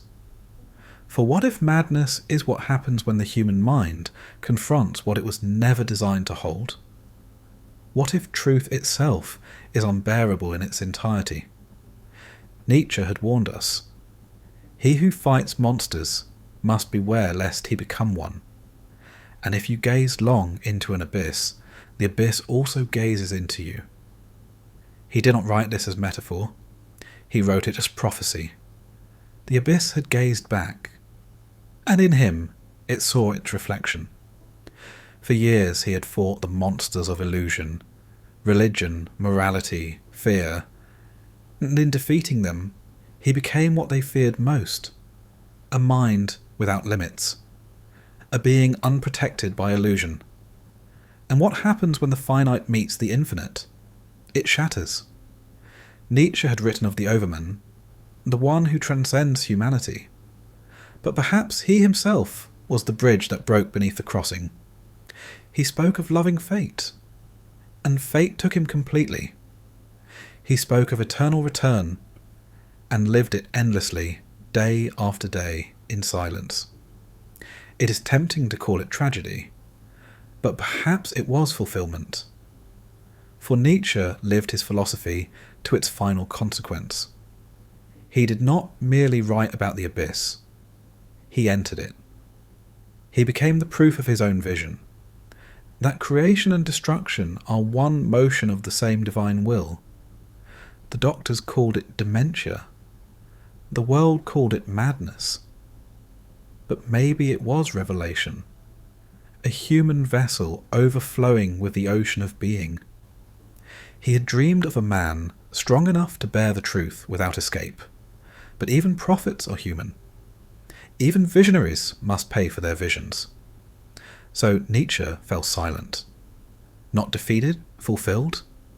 Not forgotten, transfigured. The prophet had fallen, but his fire remained. The man was gone, but the echo still burns. He descended into silence, but the silence was not empty. It was the sound of eternity breathing through a broken man. There are visions too vast for the human eye, truths too immense for the fragile architecture of mind. Nietzsche saw them all, and it broke him. He was not the first to glimpse eternity, but he was the first to look directly, without blinking, without faith to soften the glare. He stared at reality stripped of illusion, a universe without purpose, a creation without creator, a beauty without mercy. And he understood. He understood too much. For centuries, humanity had looked upward for meaning. We had built the heavens to protect ourselves from the chaos below. We named the void God and rested beneath its order. But Nietzsche tore that veil apart and stood beneath the naked sky. He saw that the stars were not symbols.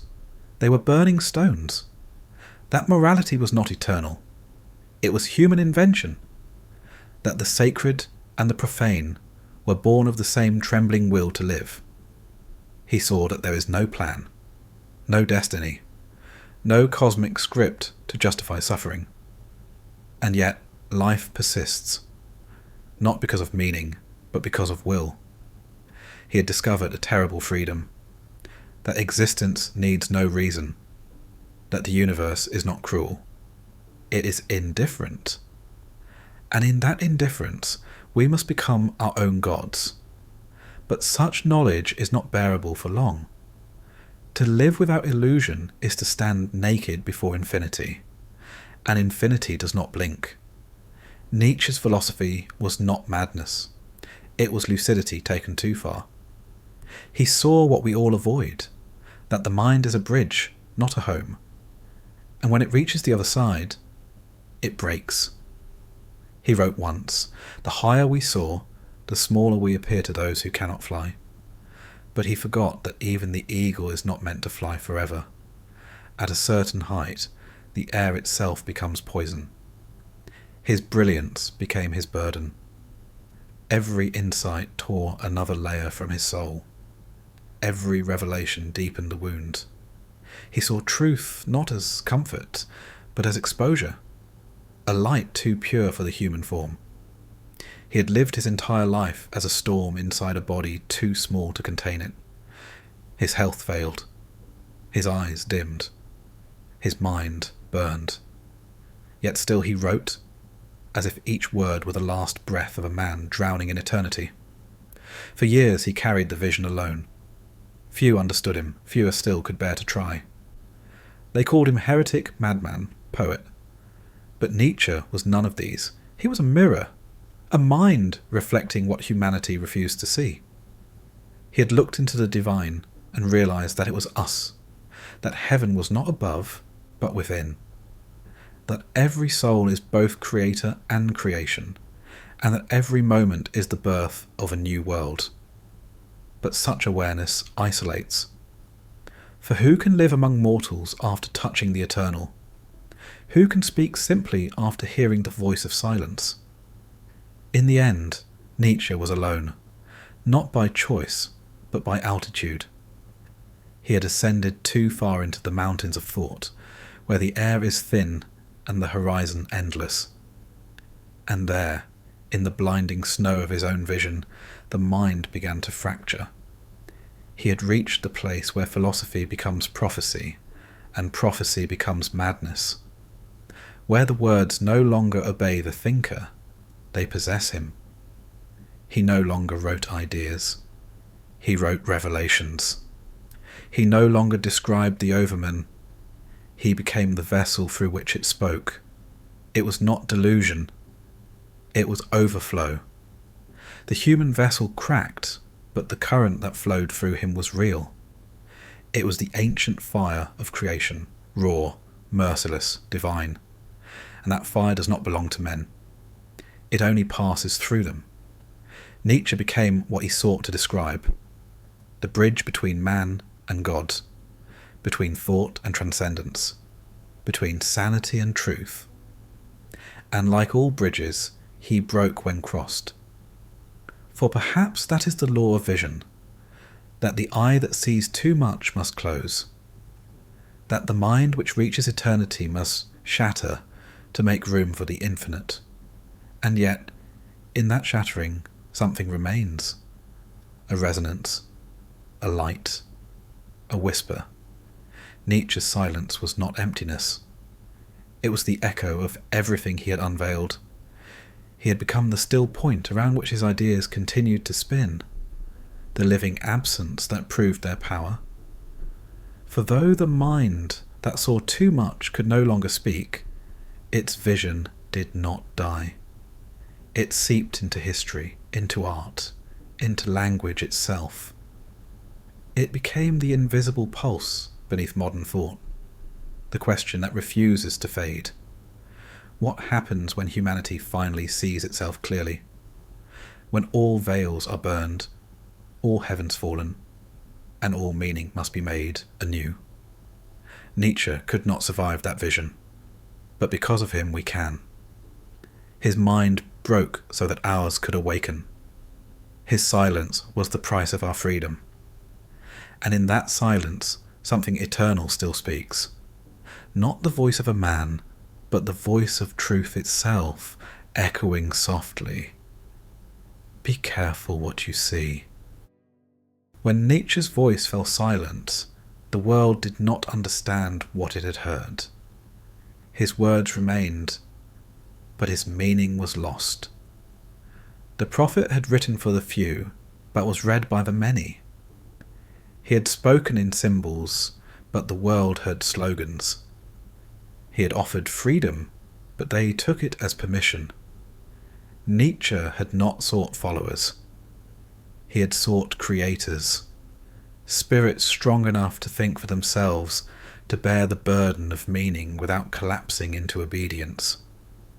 But humanity, still trembling from the death of God, was not ready for such freedom. In the vacuum left by heaven, the world began to search for new idols. And they found Nietzsche's words, radiant, dangerous, misunderstood. His sister, Elizabeth, took guardianship of his legacy. But she was no philosopher. She was a nationalist, a believer in the rising myth of blood and soil. She edited his writings, twisted his ideas, and presented him as a prophet of German destiny. The man who had condemned herd morality was turned into a symbol for the herd. The man who had warned of tyranny was made its prophet. The philosopher who dreamed of the free spirit was resurrected as the thinker of power. Decades later, his words would echo through dark halls. The name Übermensch, his symbol for spiritual transcendence, was stolen, painted with banners and hatred, and used to justify unspeakable cruelty. Nietzsche's philosophy, the hymn to creation and self-overcoming, was gutted of its soul and filled with the language of conquest. The prophet who taught humanity to rise was used to push humanity into war. It was as if the world, unable to understand him, had turned his warning into its mirror. Nietzsche had foreseen this long before. He wrote, "The higher we climb, the more those below will misunderstand us." And so it was.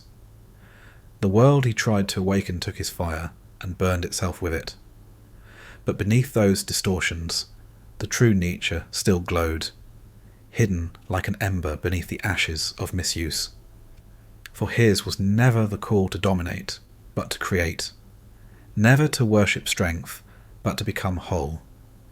His Übermensch was not the tyrant, it was the artist of life, the one who shapes values, not with violence, but with vision. He had warned of those who would turn his words into weapons. He wrote, "I am not a man, I am dynamite, but beware the hands that light the fuse." And still, the fuse was lit. The tragedy of Nietzsche was not only his madness, it was his afterlife. For his words survived him, but his meaning did not. His ideas were resurrected in the age of ideologies, used by those who saw only power, not the responsibility it demanded. They read his books as if they were scriptures of strength, not symphonies of struggle. They took his critique of morality as license for cruelty. They called themselves free, while still bound to resentment. Nietzsche had written, "There was only one Christian, and he died on the cross." He might have said the same of himself. There was only one Nietzsche, and he went mad in Turin. The world that followed built temples in his name, but few understood the God they worshipped. For Nietzsche's true revolution was not political, it was spiritual. He had not come to give mankind dominion, but depth. He had not called for the empire of the strong, but the awakening of the soul. The Overman was never about rule. It was about creation, the inner transformation of the self. The man who learns to live as artist, as poet, as affirmation incarnate. But the 20th century was not a time for poets.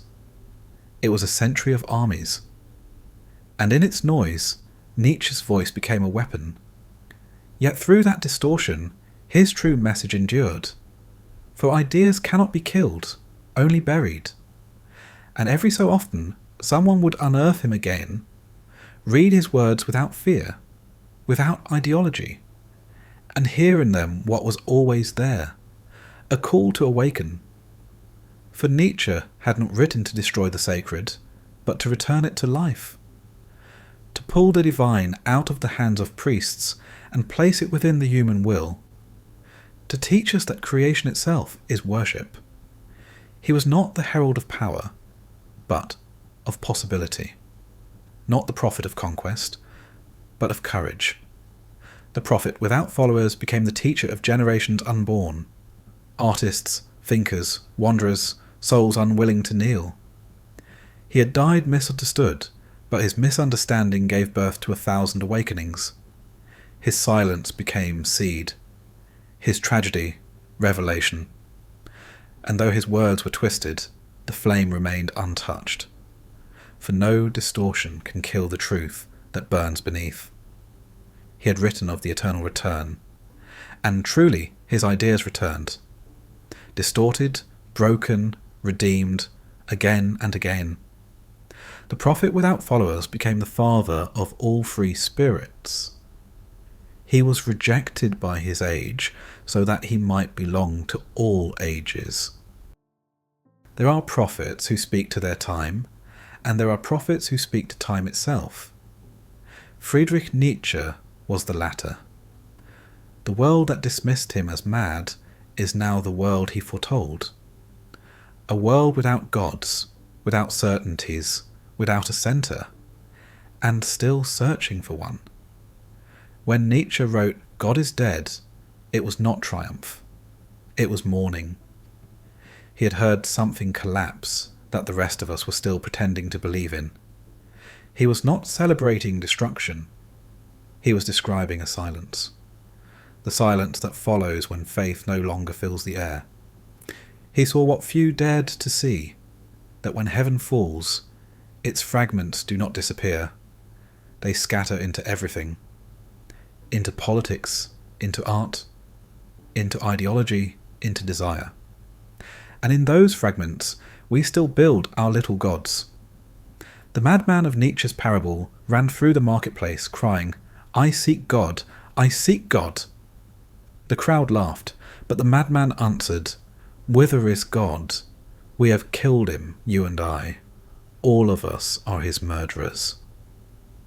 And then he said something darker, that though we have killed God, the deed itself is still beyond our understanding, that the light from that act would take centuries to reach us, that we would have to become gods ourselves to be worthy of it.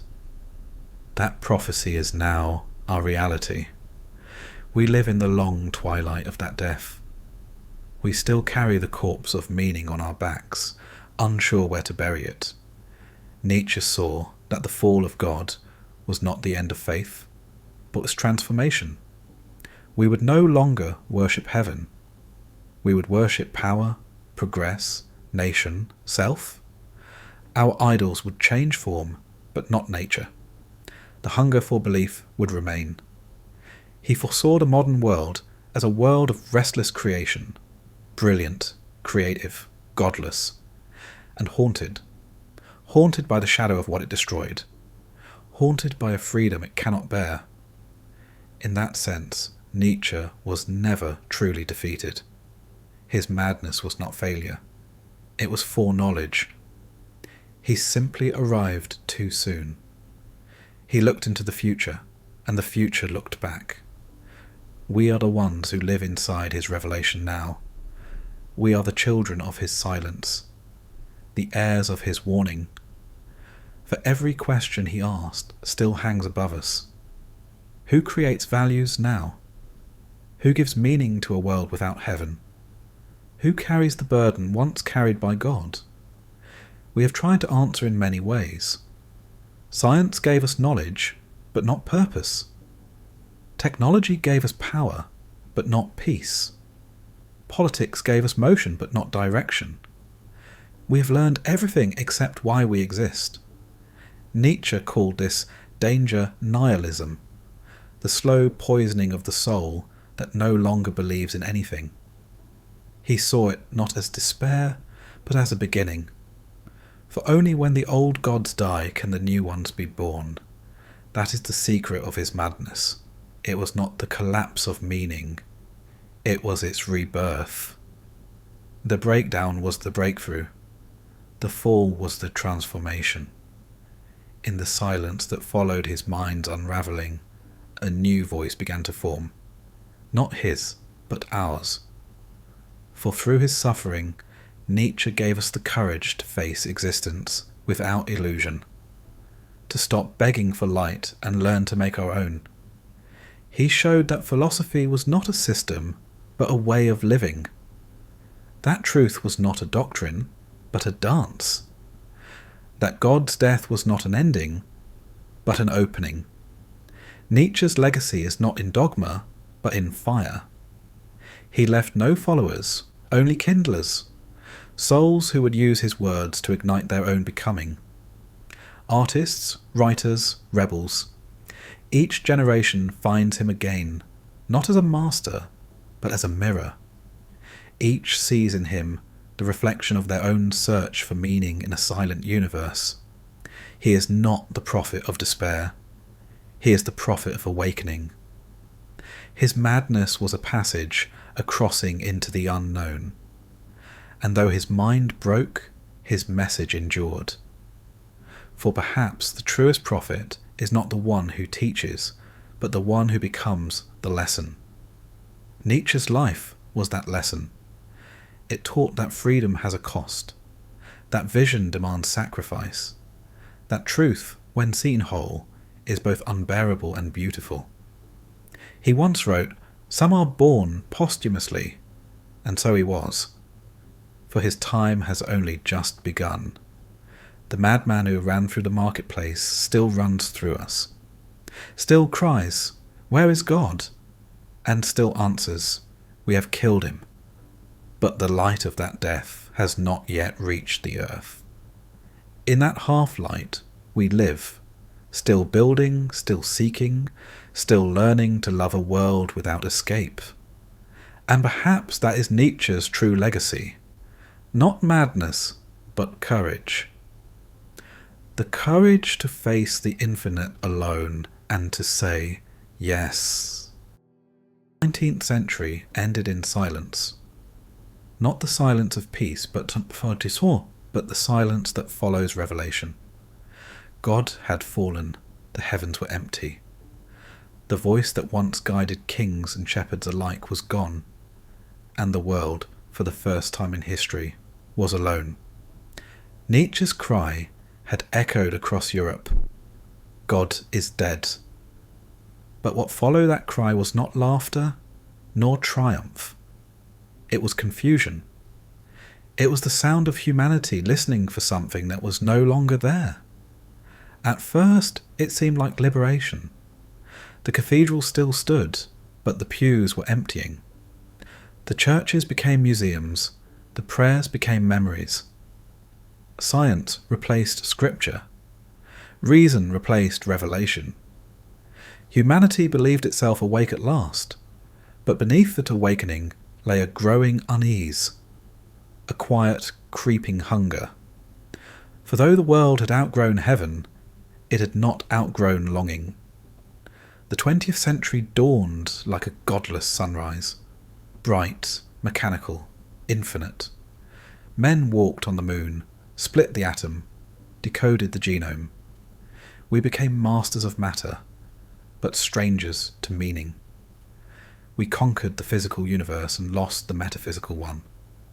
We filled the sky with satellites and emptied the soul of stars. The silence that Nietzsche predicted had become the air we breathe. A quiet hum beneath progress. A loneliness beneath the noise of modern life. Because when you remove the divine, you do not remove mystery. You inherit it. And the mystery that once belonged to God now belonged to us. This was the silence after God, the moment when humanity realized that freedom was heavier than faith. That meaning, once inherited, must now be created. For centuries we prayed for answers. Now we had to become them. In that silence, the sacred did not die. It changed its shape. It moved from heaven into the human heart, from the temple into the consciousness that built it, from the word God into the act of wonder itself. Art became a kind of prayer. Philosophy became liturgy. Science became revelation. And every search for truth, whether in particle or poem, became a form of worship. The sacred was not gone. It was learning to speak in a new tongue. It no longer needed prophets or priests. It appeared instead in moments of stillness, in music, in solitude, in the quiet awe before beauty. Nietzsche had said, "We must become gods ourselves if we are to be worthy of what we have done." Perhaps that was not a command, but a prophecy. For what followed his silence was not the end of the divine, but its return in unfamiliar form. Psychology began to map the soul once left to religion. Artists painted visions that replaced angels with abstraction. Poets wrote psalms to existence itself. And somewhere within the human mind, the sacred began to reassemble. Not as a being, but as a feeling. Not as a throne, but as awareness. The silence after God was never empty. It was gestating. Like the pause between lightning and thunder, it was the world catching its breath before speaking again. For the sacred cannot die. It only changes its address. It moves with consciousness, from sky to soul, from scripture to art, from faith to wonder. In the silence that followed Nietzsche, we began to hear whispers of something ancient returning. Not as commandment, but as presence. Not as judgment, but as meaning reborn. It was faint at first, a pulse beneath history, a flicker beneath reason.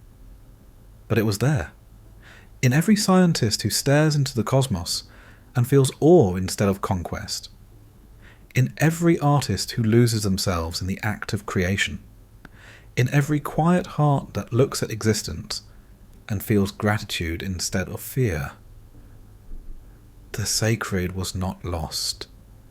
It was waiting patiently for us to remember it. The silence after God was not the death of the divine. It was the divine listening for our reply. When the sky fell silent, humanity began to listen inward. For centuries, the sacred had lived elsewhere, above the clouds, beyond the stars, inside the walls of temples. But now, with heaven empty, a strange realization began to dawn, that perhaps the divine had never been elsewhere at all. The same fire that once burned in the altars was flickering within the human heart. The temple had not vanished. It had moved. The 20th century became the age of the inner world. Freud mapped the unconscious like an explorer charting a new continent. Jung searched the mind and found symbols older than history, archetypes that felt more ancient than any scripture. He called it the collective unconscious, a living cathedral beneath the surface of every soul. Psychology became the new theology. The mind replaced heaven as the mystery to be studied, worshipped, and feared. And within that mystery, something sacred stirred. Not supernatural, but deeply human. For what is prayer, if not the dialogue between the self and its own depths? What is revelation, if not a truth emerging from the shadow of our own being? The mystics had always known this. They called it the inner light, the still point, the divine spark. Now the age of science was rediscovering what the saints once whispered, that God is not found in the sky, but in consciousness. In the ruins of faith, art became liturgy. The artist replaced the priest. The studio, the cinema, the page became modern chapels where the invisible was made visible again. When painters abandoned realism, it was not because they lost belief. It was because they were searching for it. Kandinsky called abstraction a spiritual necessity. He said that colour, like prayer, could reveal the invisible. Poets turned their verses into psalms of human longing. Composers wrote symphonies that sounded like cathedrals collapsing into light. Filmmakers captured the sacred in silence, in the way a shadow moved across a face, in the way a single moment could contain eternity. It was as if art itself had inherited the soul of religion, not its dogma, but its awe. Even science, in its cold precision, began to shimmer with wonder. Physicists gazed into the atom and found mystery, not certainty. Einstein, who believed in no personal God, still spoke of cosmic religiosity, the feeling of awe before the rational beauty of the universe. Everywhere, the divine was returning through new doors. Not as commandment, but as curiosity. Not as fear, but as fascination. The sacred had ceased to demand belief. It only asked for attention. The inner temple was not made of stone, but of awareness. It was the place where the self meets the infinite, not through faith, but through experience. Meditation, dreams, art, silence, all became forms of modern prayer. The sacred had learned to speak in the language of introspection, and perhaps this was always its destiny, to return not as authority, but as presence, not as a God above, but as the stillness within. In this new temple, there were no doctrines, no dogmas, no walls, only the act of seeing, and the reverence that follows it. Nietzsche had once said, "Become who you are." Perhaps this was what he meant, that the search for God was never upward, but inward. That to know oneself deeply is to touch the divine pulse that beats beneath all things. The sacred had never truly disappeared. It had only changed its address. From the cathedral to the cortex, from scripture to symbol, from the heavens to the mind that imagined them. And though the world no longer prayed in one direction, it was still praying. Through every question, every creation, every quiet moment of wonder. The birth of the inner temple was not the end of religion. It was its transformation from belief to being, from worship to awareness. In this temple, there is no priest, no altar, no God to appease. Only a silence so vast it becomes sacred. And perhaps that is what the divine always was. Not a presence to command us, but a depth that waits to be seen. There was a time when to speak of the sacred meant to speak of gods, altars, and the promise of eternity. But now the sacred lives elsewhere, in the quiet spaces where the world reveals itself without needing to be explained. After the death of God, we did not lose the sacred, we lost its name. What had once been called holy is now called beauty. What was once prayer is now called art. What was once divine love is now compassion. The sacred slipped out of language and into experience. It became the feeling that arises when we look at the night sky and feel both small and infinite. When we hold another's hand and sense that existence for a moment has meaning. When a piece of music breaks something open inside us and we cannot tell whether we are being healed or undone. These moments are not religion, they are revelation. And in them, the sacred speaks again. For what is holiness, if not a heightened perception of reality? A moment when the ordinary world seems lit from within, as if creation itself were whispering, I am still here. We no longer gather in cathedrals, but we gather still, in theatres, in concert halls, in the quiet glow of a screen where stories become our shared mythology. The human need for transcendence never died. It only changed its clothes.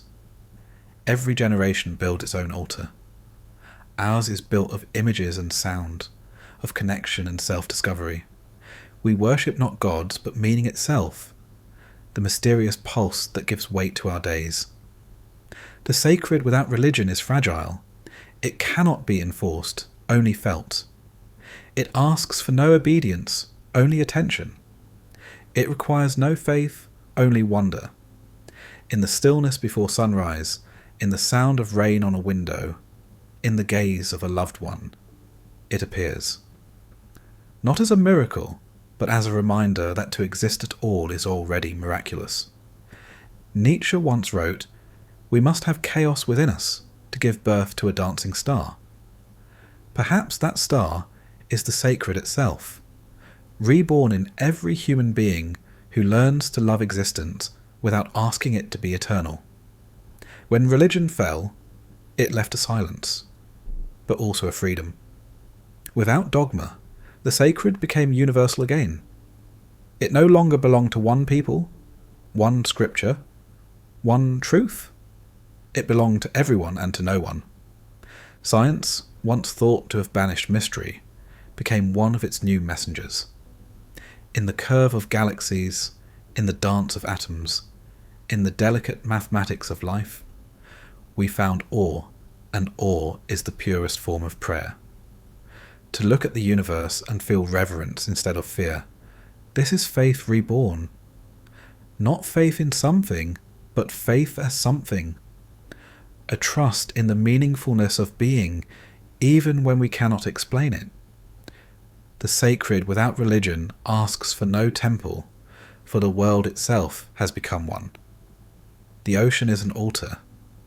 The mind is a sanctuary. the act of kindness is a sacrament. And perhaps this is the truest evolution of belief, that we no longer need to choose between science and spirit, between reason and reverence. For the two are not enemies, but languages describing the same wonder. Religion gave us ritual, but life itself can be ritual. To wake each morning, to breathe, to create, to love. These are sacred acts when done with awareness. The sacred no longer demands worship. It asks only to be seen. And in that seeing, we become what we once adored, the witness through which creation recognizes itself. For perhaps the divine was never something to be found. It was always something to be felt. And when we feel it, in the beauty of the world, in the depth of human connection, in the courage to live without certainty, we become its continuation. The sacred without religion is not the end of faith. It is faith returned to its source, the pulse of existence itself. And in that realization, something ancient awakens. The same awe that once knelt before gods now stands quietly before the universe, whispering the same prayer in a new tongue. Thank you for being. In the beginning, we lit fires to call the gods. Now, we light them to remember that we once were gods. From the first spark struck in darkness to the final star still burning above us, the story of God has always been the story of light. A light that began outside us and ended within. For millennia, we looked upward. We built temples, raised prayers, and filled the silence with names. But in the end, the answer was not in the heavens. It was here, in the small, fragile flame that burns inside every living thing. The fire was never divine because it was holy. It was divine because it was shared. Because to feel wonder, to create beauty, to love despite impermanence, is to continue the work of creation itself. The sacred, once imagined as distant, has returned home. It flows through the veins of humanity as thought, as art, as compassion. It has no temple but the mind, no priest but the poet, no prayer but awareness. Nietzsche had called for this without knowing its shape. He dreamed of the overman, a being strong enough to bear the weight of existence and still say yes. But the truth is gentler than he imagined. The overman is not the ruler of the world. He is the one who loves it. We do not transcend humanity by escaping it. We transcend it by embracing it, completely, consciously, courageously. The fire reclaimed is the realization that the divine was never something we lost. It was something we forgot. It was the act of creation itself. The will to beauty, to meaning, to love, reawakening in mortal form. The sacred no longer demands worship. It asks only participation. To live as if every breath were an offering, every act a creation, every moment a brief, trembling eternity. For the divine has not vanished. It has diffused. It moves in our hands, in our art, in our small kindnesses. It burns quietly in every soul brave enough to live without certainty and still choose to create. Perhaps this is what Nietzsche's madness revealed, that the mind which breaks beneath revelation is only breaking open, that what we call insanity may sometimes be the price of touching what has no name. He had carried the fire too close, but because of him, we now know how to hold it, not as conquerors, but as caretakers. The fire reclaimed is not triumph, it is balance. It is humility before the infinite, and reverence for the finite. It is the recognition that the universe does not need us, and yet, somehow, it made room for us anyway. To create meaning in that space is not arrogance, it is gratitude. We have learned that the sacred does not dwell in perfection, but in participation. not in what endures, but in what is experienced deeply, honestly, fully. In the soft light of understanding, the human spirit stands where God once stood, not enthroned, but aware, not commanding, but creating, not infinite, but enough. And this is the miracle. That meaning did not die with God. It was reborn through us. For every question ever asked, every tear shed in wonder, every act of courage in the face of absurdity was worship. We have prayed in 1,000 languages, and in every one of them the same voice answered, I am still here. The fire we once sought in the heavens now burns beneath our ribs. We are its guardians, its continuation, its reflection. To be human, in the end, is to keep that fire alive, to think, to love, to create, to remember. The sacred has returned, not as the voice of command, but as the pulse of creation itself. It speaks through us now, in every act that affirms existence, in every breath that says, this is enough. And so, after all the deaths of God, after all the collapses of meaning, after all the silence and madness and rebirth, we arrive here. Not in heaven, not in despair, but in awareness. The divine did not abandon the world. It became it. And the last secret, the one whispered through every age, is this. God was never a being. God was becoming. And the becoming continues through us. When the story ends, the silence begins. And in that silence, something glows. It is faint, like the ember left behind after the fire has burned through the night. But it is there, steady, patient, alive. That light is all that ever was.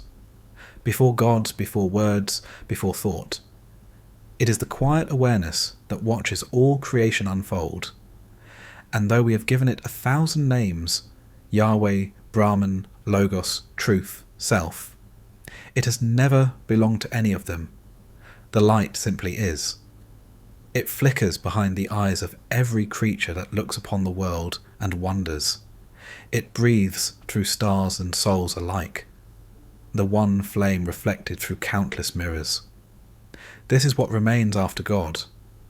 Not nothingness, but presence. Not despair, but depth. For in truth, nothing ever died. Only the idea of separation did. The divine was never above us. It was always through us, around us, within us. We searched for it in heaven, because we could not yet see it in ourselves. We built temples to reach it, not knowing we were building walls around it. We named it, worshipped it, killed it, and rediscovered it, again and again. And perhaps that is what eternity means. Not endless time, but endless rediscovery. So the fire we called God was never a being. It was a becoming, the slow awakening of the universe to itself. Every thought, every prayer, every act of love was that awakening unfolding. Humanity was never cast out of Eden. It was sent to finish it. To tend the garden of existence. To shape chaos into meaning. To learn again and again that creation is not something that happened. It is something still happening through every conscious act. Nietzsche saw this clearly, and it broke him. But his madness was not the end. It was the turning. For through him, and through every seeker who came before and after, the divine learned to return home to its truest form, awareness. When we look at the world now, its ruins and its wonders, its violence and its tenderness, we are not looking at a fallen paradise. We are looking at a living one, incomplete, imperfect, but alive. The story of God was never about perfection. It was about participation, about the courage to keep creating even when meaning breaks, even when heaven falls silent. For the light remains. It remains in every act of kindness, every work of art, every question whispered into the dark.